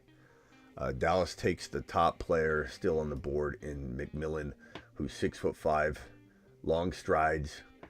Space Ricky's feeling the Dallas Cowboy McMillan buzz.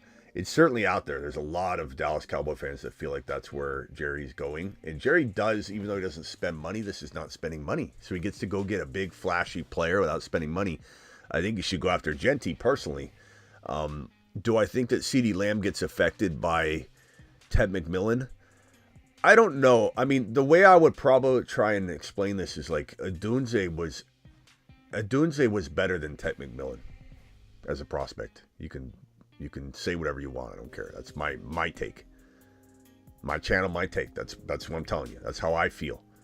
Adunze would have been, in my opinion, the number one receiver in this draft class if Adunze was in this draft class. And Adunze didn't, blow up and his situation wouldn't allow it. I think Ted McMillan has a good year, but I don't think he impedes upon CeeDee Lamb, and he certainly can never become the number one over CeeDee Lamb, so he becomes a T. Higgins, which is still awesome for Dallas, and it's a pretty good player, but unfortunately it doesn't make him somebody we can start drafting as a fantasy football wide receiver one anytime soon. So I don't really want him to go to Dallas, but at the same time, that would be great for Dak. It'd be great for the Dallas Cowboys. It would be an interesting move for sure, but it certainly limits his ability for a little while to really, be what we think he could become. So hard to say. It's a tough situation, to understand, to be honest. Let's see here. Is there anything else that's popping off here? We got Byron Murphy agrees to terms. Monster 3-year, $66 million deal. The Vikings. We've got, what do we have here? Andre Cisco is signing with the Jets per sources. Still 24 years old. Cisco had 8 INTs in 24. Wow. Okay, there's stuff happening while we're talking here. I'm still waiting for that Aaron Rodgers news. Aaron Rodgers drags his feet about everything. Aaron Rodgers probably said, hey, they've got this, the Steelers are like, we got this deal on the table. We're going to call Russ later tomorrow morning, but we really want to get a deal done with you today, Aaron Rodgers. What do you think about that? Yeah, I'm going into a movie right now. So I'll check it all out when I get out, and if I have time, I'll look it over and get back to you in the morning. I guess probably what he doesn't care. I don't. Hopefully he gets this done. Hopefully Aaron Rodgers understands the pressure involved. Like, this is his last attempt. Where's he going to go after this? Tennessee? No, thank you. Aaron Rodgers won't go down until Wednesday because he won't be officially cut into. No, they can still. I mean, we'll still know that he's going though. You know what I mean? A lot of this stuff, nothing's. There's a lot of stuff not official right now, bro. So we'll know. We'll probably know. Could it go down Wednesday though? Yeah, it could. But it might take that long anyway. It might take till Friday, just because Aaron Rodgers has got. I don't know. He's got Bed Bath and Beyond, Home Depot. I don't know if he'll have time, but when he gets a chance, he'll look it over.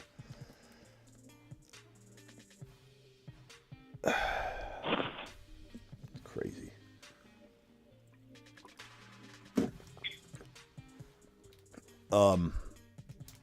Yeah, no physical can be had for Aaron Rodgers until he's released, and no contract can be signed, like physically signed, but it's still it can still get worked out immediately. I don't know, man. Yeah, it could be in a darkness retreat as we speak. Anything else, boys? I'll definitely be back tonight. Let's take a few more phone calls. Dial in, and then we'll get out of here after that. Call into the show. Call into the Dial show. into the phone line if you guys got a question. News is still rolling in, trickling in. Probably what I'm most excited about today has to be JD5 and the Washington Commanders shoring up everything they possibly can, and they still have the NFL draft to go, and that's what Adam Peters is good at doing more than anything else, and he's good at doing everything. So Adam Peters is going to draft a running back like Henderson. Excited about the idea of Cooper Kupp being somewhere else. We'll see how that goes down. Excited to hear the last domino to drop with A-Rod, because then that will affect what's going on with the rookie QB race between Sanders and Ward. Most excited, I guess, about Justin Fields to the New York Jets, probably overall, and what that does for Breece Hall, Garrett Wilson, and Justin Fields and the Jets fan base that's been living through hell for a couple years straight. So very excited about all of that. Gabe's on the line from Houston. Gabe, what's up? You're live. Hey, Smitty, just a quick question. What do you think of Cooper Kupp to the Seahawks? I think it's possible. The crazy part about Cooper Kupp is he could go anywhere, man. He could literally go anywhere. Because he's not a lock to be, his old self. It's not as simple as like if DK, Pittsburgh was certainly one of the teams that DK could have went to. It wasn't like that was a surprise. We thought maybe he'd go somewhere else, but Pittsburgh was a winning team, They go to the playoffs every year. A lot of people have a weird perception of Pittsburgh being better than they are, and Tomlin being better than he is. So we knew it was a possibility, you know. But we could tell that DK's going here, Buffalo, New England, because he'd be the one. There was very clear landing spots. You can kind of see them happening before we even heard word. Cooper Kupp could go anywhere. So I have no clue what his value is going to look like. I do believe a team like the Niners will be interested. I think Seattle could be an intriguing landing spot. The Raiders could look to bring Cooper Kupp in. He could go anywhere, bro. He could go anywhere. If I'm the Washington Commanders, I still bring in Cooper Kupp. I don't care if I've got Debo already. I bring in Cooper Kupp. I would bring Cooper Kupp in anywhere. You know, I heard he's in great shape. You know, I don't know. Like, part of me is confused about why Cooper Kupp did so badly last year. Him and Tyreek Hill are a curious case, both of them. Because if you go back, and I have watched every play, they don't look like they're being bottled up. They don't look like they're getting out of their breaks all that late. Are they the same player, Tyreek Hill and Cooper Kupp, that they used to be? No. But are they still better than the average player in the league? Yeah. The average player in their spot, at their position. Yes, I do believe so. And so I'm really confused why. And the part that even confuses me more is that, and we talked about it yesterday, when he caught that one play late in the year, and he landed on his back, and it was a great catch, and Stafford hugged him, and he hugged him. They acted like, we finally got you the ball again, and they like hugged each other, and it was like, this is embarrassing. Like, why is it such a big deal he caught a football? Why can't he catch a football anymore? What is going on here? So I don't know. I have no clue. I wish I had more answers for you, but Cooper Kupp is a curious case. And then you hear he's in great shape, but that doesn't always mean anything, because you know who is in some of the most phenomenal shape the last, 2 years? And a guy that last year was doing pull-ups with 50-pound weights tied around his ankles? Austin Eckler. Eckler didn't look like he was anywhere near the same player, so being in shape doesn't really, it excites you and it tricks you. But he's supposedly in good shape. We'll see. I have no idea. I wish I had an answer for you. What else you got, Gabe? No, that's pretty much it. I mean, you even said Austin Eckler. It's funny. One thing, Najee Harris. I just caught into your stream. I just want to see Najee Harris to the Chargers. That's pretty intriguing, don't you think? It is. It's intriguing. He certainly, I think, becomes at least a fourth round type player, right? I mean, that's where you got to expect him to go. I don't think he'll go into the third round. If he did, I would want nothing. I would want no Najee Harris shares whatsoever. Do I think I would spend fourth round draft capital on him though? I don't think so. I don't think I would. I think I'd let somebody else take that gamble. But, I mean, it's an interesting place for sure. I'm very intrigued by it. I'm very excited about it. I'm not hating it. I'm not rooting against it. I'm not even predicting that there's failure here. I just think that in the fourth round, if that's where he climbs, if he's in the fifth round, I might take a shot or two. But, he's not... I'm excited for him, but I don't want him. If that makes sense. It's not hatred. It's not predicting bust. I don't think the value will be what I want for that pick. And let me give you an example of what I'm talking about. Bucky's going into 2-3 turn. Breece Hall, Kyron, and Chase Brown are going around 3. James Cook is going around 3.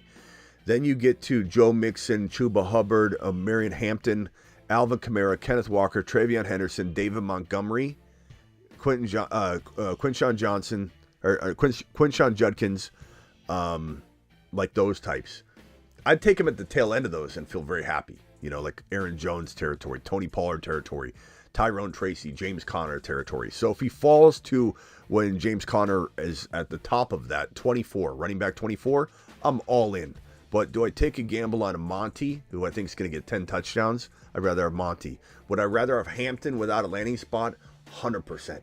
So that just means that in the fourth round, if I could get Hampton every single time in round 4, if I could get Lamar or Burrow or sometimes a JD5 in round 4, it depends who you draft with, I'm taking those players 100 times out of 100 over Naji. So what it comes down to is that in the 4th round, I'm always just going to find somebody I like better. It's not that I hate him. But if he was in the 5th round, if he was next to Connor, Pollard, Aaron Jones, and Jaylen Warren, then yeah, I'm fine with that. I'm fine with that. I just don't know that he'll be that cheap, but we'll see. Appreciate that, Smitty. All right, bro. Later, bro. Rock out. Final thoughts. Yeah, we think about the Patriots and their defensive moves. Yeah. I mean, like Travis said, they're kind of setting themselves up to be able to go offense if they need to. I think if they get a Ted McMillan at 4, that will solve our Dallas Cowboy concerns about Ted McMillan down in that 12 spot, which I don't want. I don't think Ted will fall there anyway, but if he did, so that's good, and I think the Patriots should do that. I think that they could go. Why go get roast beef? It's good. There's nothing wrong with roast beef when you can go get steak dinner. And I think that New England needs to put a steak dinner on the table here next to Drake May and not go cheap and go roast beef. You got to go get the big dog. If you couldn't get T. Higgins, and you can't right now, you maybe can later, but then it's time to say screw everyone else. They're too low of a wide receiver. I mean, bring them in too. Bring Amari Cooper in as well. Bring in Keenan Allen, whatever. But you need to go get a high caliber player that could be your wide receiver 1. So Patriots are looking pretty good right now, and they've set themselves up to be able to do that. Having addressed the defense, the foundation. Yeah, it's pretty good. All right, rock out. Congrats to your Commanders, bro. They continue to they're my favorite to win the NFC in 2025. The entirety of the NFC. Yeah, they're actually going in versus Jerry Jones saying we're all in. I just, wow. No, no wonder the man's like, get me out of San Francisco. Like, look what he did over there, and look what they're doing now. I don't understand why San Francisco is sitting on their hands. They literally are just trying to, I guess it's rebuild mode. I don't know. I mean, full 180. Jeez. All right, bro. Appreciate you. The front door. All right, cool. Bruce, call back. I hung up on Bruce instead of rock out. Bruce, call back real quickly. I'm sorry. Let me get you your final thoughts. Travis, final thoughts. Yeah, so I think the Patriots are set up nice, like you said, to take Hunter and McMillan, and then sign one of the veteran guys if a Cooper or Keenan Allen, something like that, can come to the team. One interesting thing is by them signing Carlton Davis, that gives them two good cornerbacks, which could mean if they take Hunter, maybe more likely they're willing to play him mostly at wide receiver. So that becomes interesting for Hunter too in that sense, because they won't feel the need so much. Oh, we got to get him on the defensive side too. So, and this is I hope they play him both ways. But and Vader, this is something that we've kind of talked about on different levels over the course of like the last handful of weeks. This is definitely something that could happen. A Milton and George Pickens potential swap. Milton and a pick. We mentioned Milton and a draft pick. Yeah, we mentioned this the other night, and it would be a really, really, really good move for the New England Patriots, who need the wide receiver, and for the Pittsburgh Steelers, who need a quarterback. And he would be the perfect quarterback for. And Pickens would be the guy, so he'd have nothing to complain about. DK and Milton. I mean, can you imagine the side by side of those two monsters walking together side by? I mean, wow. You're talking about two trees playing catch, two trees that tower over all the other trees in the park, just playing catch. It would be the move to make. And given that Pickens is one of the only wide receivers that is kind of like a good prospect, even though we call him a head case, that's possibly on the move, it's George Pickens. Like, Higgins isn't on the move yet because there isn't the fractured relationship. They're still trying to ink the deal. I think the deal gets done. I think Godwin getting so much less than he should have got. He took $20 million less to stay. That helped ruin the market a little bit, and good for the teams, bad for the players. But I think because of the wide receiver money being so low on a few of these guys, DK getting 33, which was big, but then you had Adams getting 20, what was it, 22? What was that? I think Adams was 22. And I know he's older. And then you have Godwin getting his 20. That you're going to probably have Pickens more tradable now because his market it's not going to be above 30. It's going to be something around like $25 million, and that's going to make him a lot more movable too. So the wide receiver market settling makes Pickens more tradable. Pickens is going to gripe and complain and moan until he gets traded because he gets paid if he gets traded because no team trades for him if they don't ink him to a long-term deal. So Pickens getting traded essentially puts money in his pocket immediately. That this is gonna be something that's talked about because Pickens is one of the only wide receivers available at that caliber of talent. Go ahead, Bruce. I was going to say, if Pickens does stay, who would you rather have at their ADP, DK or Pickens? DK. DK's got it. I don't know where Pickens' ADP is going to go. I think if Pickens goes to New England to be the number one overall, his ADP goes up from where it is now. Because everyone's going to be like, he's the number one. Oh my God, he's got a quarterback. And there's some excitement here. I'm not trying to hate on that. Like Pickens from May, as much as Pickens is a head case and I would worry about the demise of Pickens eventually, I still would because he seems like maybe there's something going on up here. I don't know. That's just my opinion. But Pickens from May in an offense that has no one else really, I think his ADP climbs a lot. And I think DK's then climbs a lot. So separating them is the best thing for both their values. I would rather have DK, even if they're exactly the same. They're both at round 5, let's say. I'm taking DK over Pickens, even if Pickens is in New England. If they're both in Pittsburgh and they're both going round 7, round 6, 7, because they're eating into each other's workload, I'd rather have DK at the same cost than Pickens. Okay. Now, can the Cowboys, if Javonte doesn't do, if they don't get another running back, you think you can count CD, Dak, and Javonte as a tripod, or is that like... We got to wait on it. We can't put the cart before the horse on Javonte. We really can't. We can get excited about it, and the cost of entry is so low, no one's losing anything if it goes awry. But let's not start, putting to the moon yet on him and everything. We got to really make sure they don't draft somebody or bring Dowdle back. If they bring Dowdle back, that's a problem. He knows the offense. Yeah. All right, we'll see you, Bruce. Appreciate you. Yep. Yeah. All right, Travis. Final thoughts.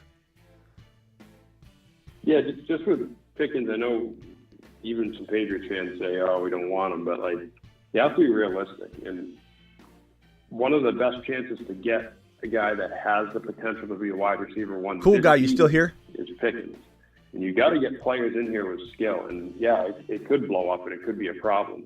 But when you're a bad team, which is what the Patriots are right now, they're making the right moves and building, but they're still a bad team. You have to take chances like that sometimes. So if you're being realistic, Patriot fans should want something like that because that makes the team better right away. Sure. Makes Drake May better right away. For sure.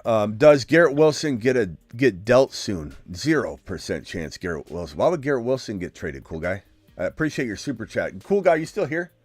I appreciate you dropping that, by the way. But no, why would Garrett Wilson get traded? There's no zero. I would say a near 0% chance there's even consideration of it.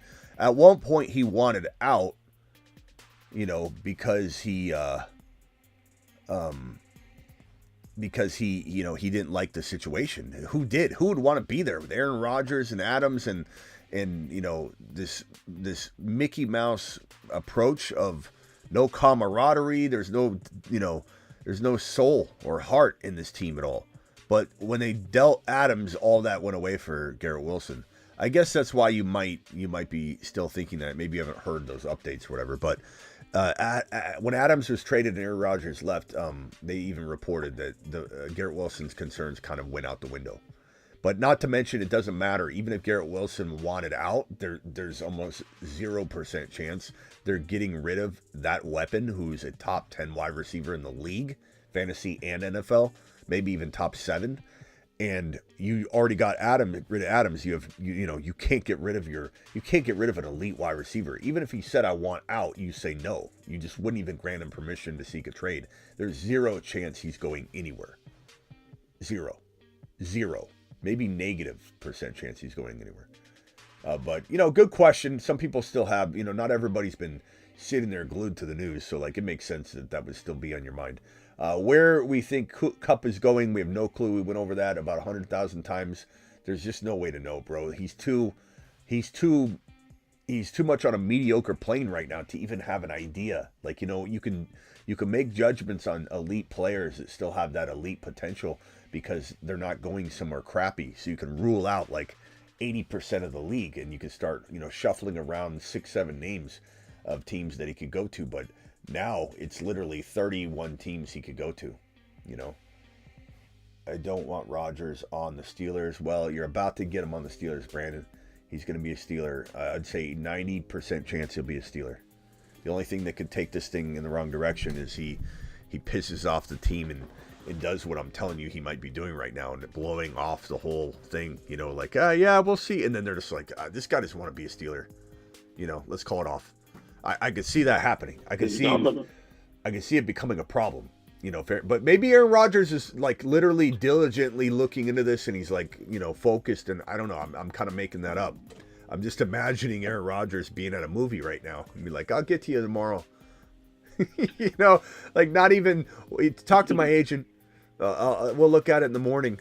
But maybe he's really, dialed in or something, and I'm not giving him a fair shake. I really like Aaron Rodgers. I just don't like what Aaron Rodgers is, how he's been playing. He hasn't been. I mean, as a Steelers fan, there's not much better out there right now. Unless you think you're going to draft a guy and he's going to be good right away or something. But yeah, what's the alternative? I'd take Rodgers over. Unless it's Joe Milton. Joe Milton, go do it live. Yep. I'm so excited about this Joe Milton news, man. For those that don't know, Joe Milton, they've been discussing a potential trade, and I just hope they don't give him away. Well, you can't really ask for too much, Well, that's what I mean. If it's gonna be a 4th round pick, I'd rather keep him. You know what I think it is, though? You can leverage a player, though, similar to the Pickens idea, just because you're right. If you can't get rid of him for draft capital, right, maybe you can have somebody overpay with a position. As part of a deal, that's what I want to happen. Joe Milton and a pick for whether it's a tackle or, like you said, Pickens or whatever, something like that. Get creative with it. And also, if you really think about it, you could. There are a couple teams that make sense. I mean, number one, I know this wouldn't be what we want, at least right away. It'd be great for Bowers, though. But if you trade him if LV were to say, let's get our backup secured, and then we could take Genty at 6, and we don't have to worry about anything else, right? We don't have to take Dart or anything crazy. We're a little bit like the Falcons were unsure of how long Geno is our guy. And if we trade for Joe Milton and we give them, Michael Mayer, now all of a sudden the New England Patriots have Michael Mayer.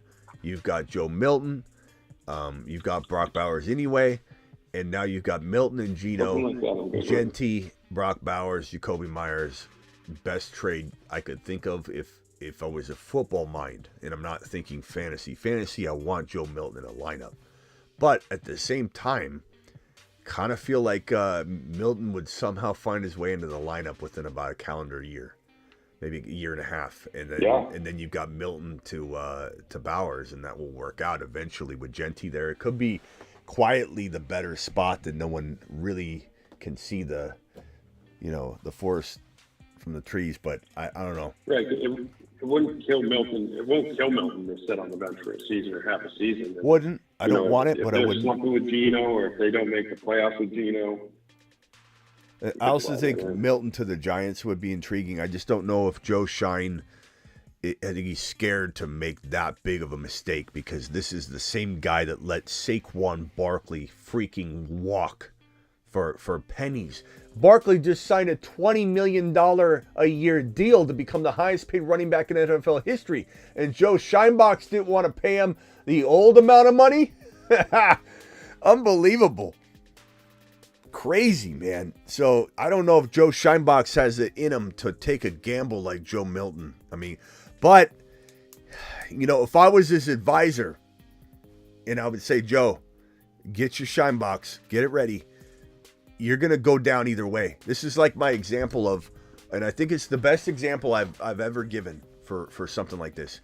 If I've got a baseball bat in my hand, okay, and you're throwing baseballs at me, and my legs are handcuffed together, and you push me over, and I'm falling, and no matter what, I'm going to fall on the ground. No matter what. Like I'm already falling, and my legs are handcuffed together, and I'm halfway down. Your best option is to swing away, to try and hit a home run, because as you're falling, you can still save yourself. You can still knock it out of the park instead of worrying about the fall.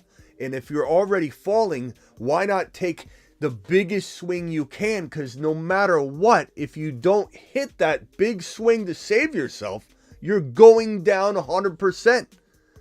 So if I'm Joe Shinebox's advisor, I'm saying, bro, swing big. Go get Joe Milton. If you've got scouts in your ear saying that this guy has the talent, go do it. Be bold, be brave. Especially what else are you going to do? You're going to tippy-toe around this thing and get fired next year anyway. You know? What? Like, if Russell Wilson's going to be your guy, like, what's the sense? You're falling. Wilson. But look, Milton's not for the faint of heart. If you're in here and you're one of these calculated Calebs and you like Excel sheets, you don't like bold predictions. I'm not saying I don't. I think it's funny if people say I'm not I know you're not a stat guy. You know, I'm a total stat guy. But I also go live more than anybody else. I also have, we're at a 2-hour show right now. You can't present facts all day long. You'll run out of numbers. And I go live so much, there's no planning for a show. I don't have a show sheet in preparation and thing. This is all on the fly. I am the marketer. I am the producer. I am the host. I do everything. I'm an accountant. I'm everything. So, I can't have time to prepare anything. So, I am a very gut-driven speaker, an impromptu talker and impromptu reactor. I go live when the news breaks, and I haven't even digested it yet. I don't even know how I feel about it yet. And I go live, and I'm like, and we're live, and how do I feel about this? Let me tell you. So, if you're a faint of heart, Excel sheet Eric, and you don't like my Joe Milton take, it doesn't surprise me because it's risky. And oh my God, it's coming from the gut. There's no evidence whatsoever. How could this be? Smitty, you like Justin Fields. The numbers say, I don't give a shit what the numbers say about Justin Fields. I don't need to I use data all the time, but I don't need data to know whether a player's good. The fact that some people, why even watch the game if that's the only way you look at something? According to the metrics, he can't possibly be good if his completion percentage was under this number that was under the number that was under the number. And the median and the deviation of the square root of the gigawatt flux capacitor, that means 99% of the time this can't happen. Well, let me tell you something. Gut instinct should rule you. If you don't have a gut instinct that can override any statistical data, then you're a one-dimensional Donnie, and that's all you'll ever be.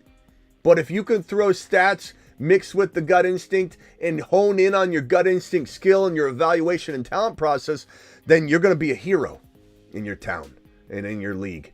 I want to be a hero. You want to be a hero? I want to be a hero. Denny, you want to be a hero, Denny? Well, I could be a hero. Yeah, you can be a hero. Why are you up? What got you up? Do you have to go to the bathroom? You were going to sleep last time we were talking to you. I can be your hero, baby. Yeah.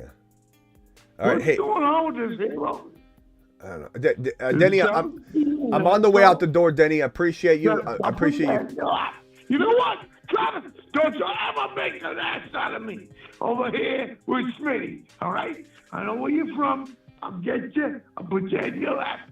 I don't like it. Okay. I don't like it. Thank you, Denny. I'll put you in your Smitty. Thank you, Denny. No, chat. Look at me. Appreciate at me, you. guys. Look at me. I don't like He's gone. All right, Travis, we'll see you tonight. If I go live again, I'm pretty sure I will. It's only 7 right now, my time. I'll see you later. Yep, bye. All right, later. All right, appreciate you all. Get ready for a wild ride. Denny, I gotta go, bro. I gotta go. We're closing down. Can I have you sing? Can I have you sing closing time? Can I sing it? Yeah. You want to sing closing time? Hold on. We'll sing closing time. Get the guitar out. Get the guitar out. You get it. Get it. All right, we're out of here. This isn't tuned, I don't think, though. Yeah, it's not tuned. It's not tuned. Let's get it. It's not tuned. I can't. All right. That's so messed up. Okay. I used to be able to. It would take me a little while. I used to be able to tune by ear, but I don't play enough anymore. Can I get a acapella closing time? Go. We're out of here. Closing time. Go, Denny. No. Can you do the guitar before we do this? Go. I'll hum it. Go. Denny, you're not performing here. You're not performing, Denny. You got 5 seconds. Closing time. One more call for alcohol. So finish your whiskey, your bear. Closing time. Smitty hates Danny, and he doesn't want him here. I know I want to take me home now. Smitty knows I want to take him home. Take me home. God. Good boy, Denny. All right, Denny, go to bed. Sleep it off. We'll see you later, bro. I love you, Smitty. Bye, pal.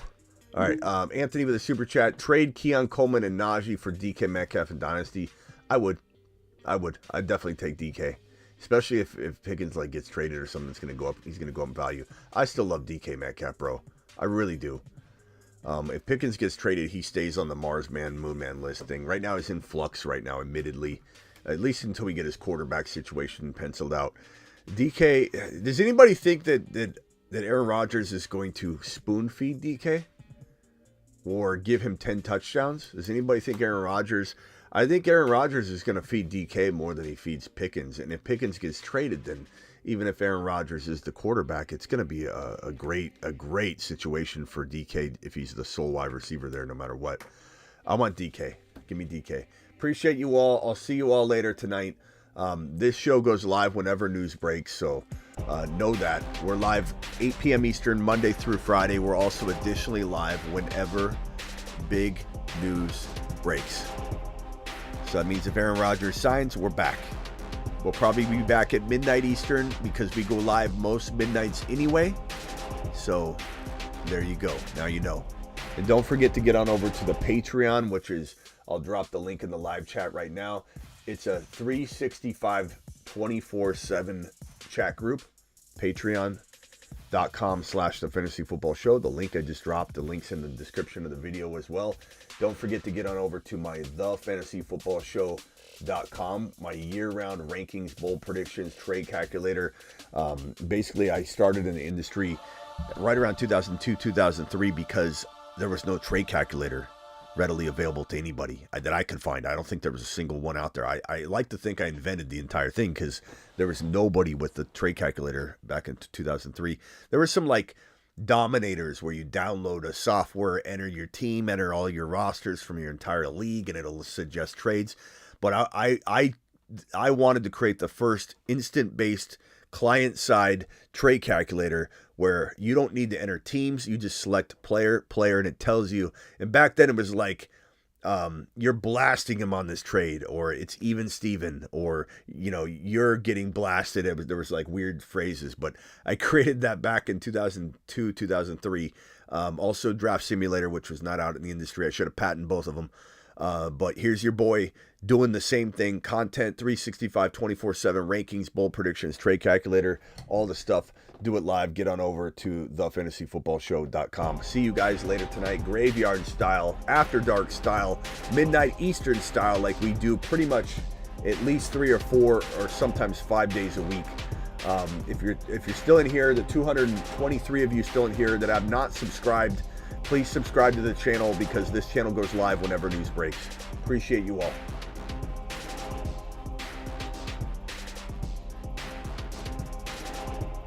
Thank you, BBQ, for dropping those gifted memberships, you monster. BBQ to the moon.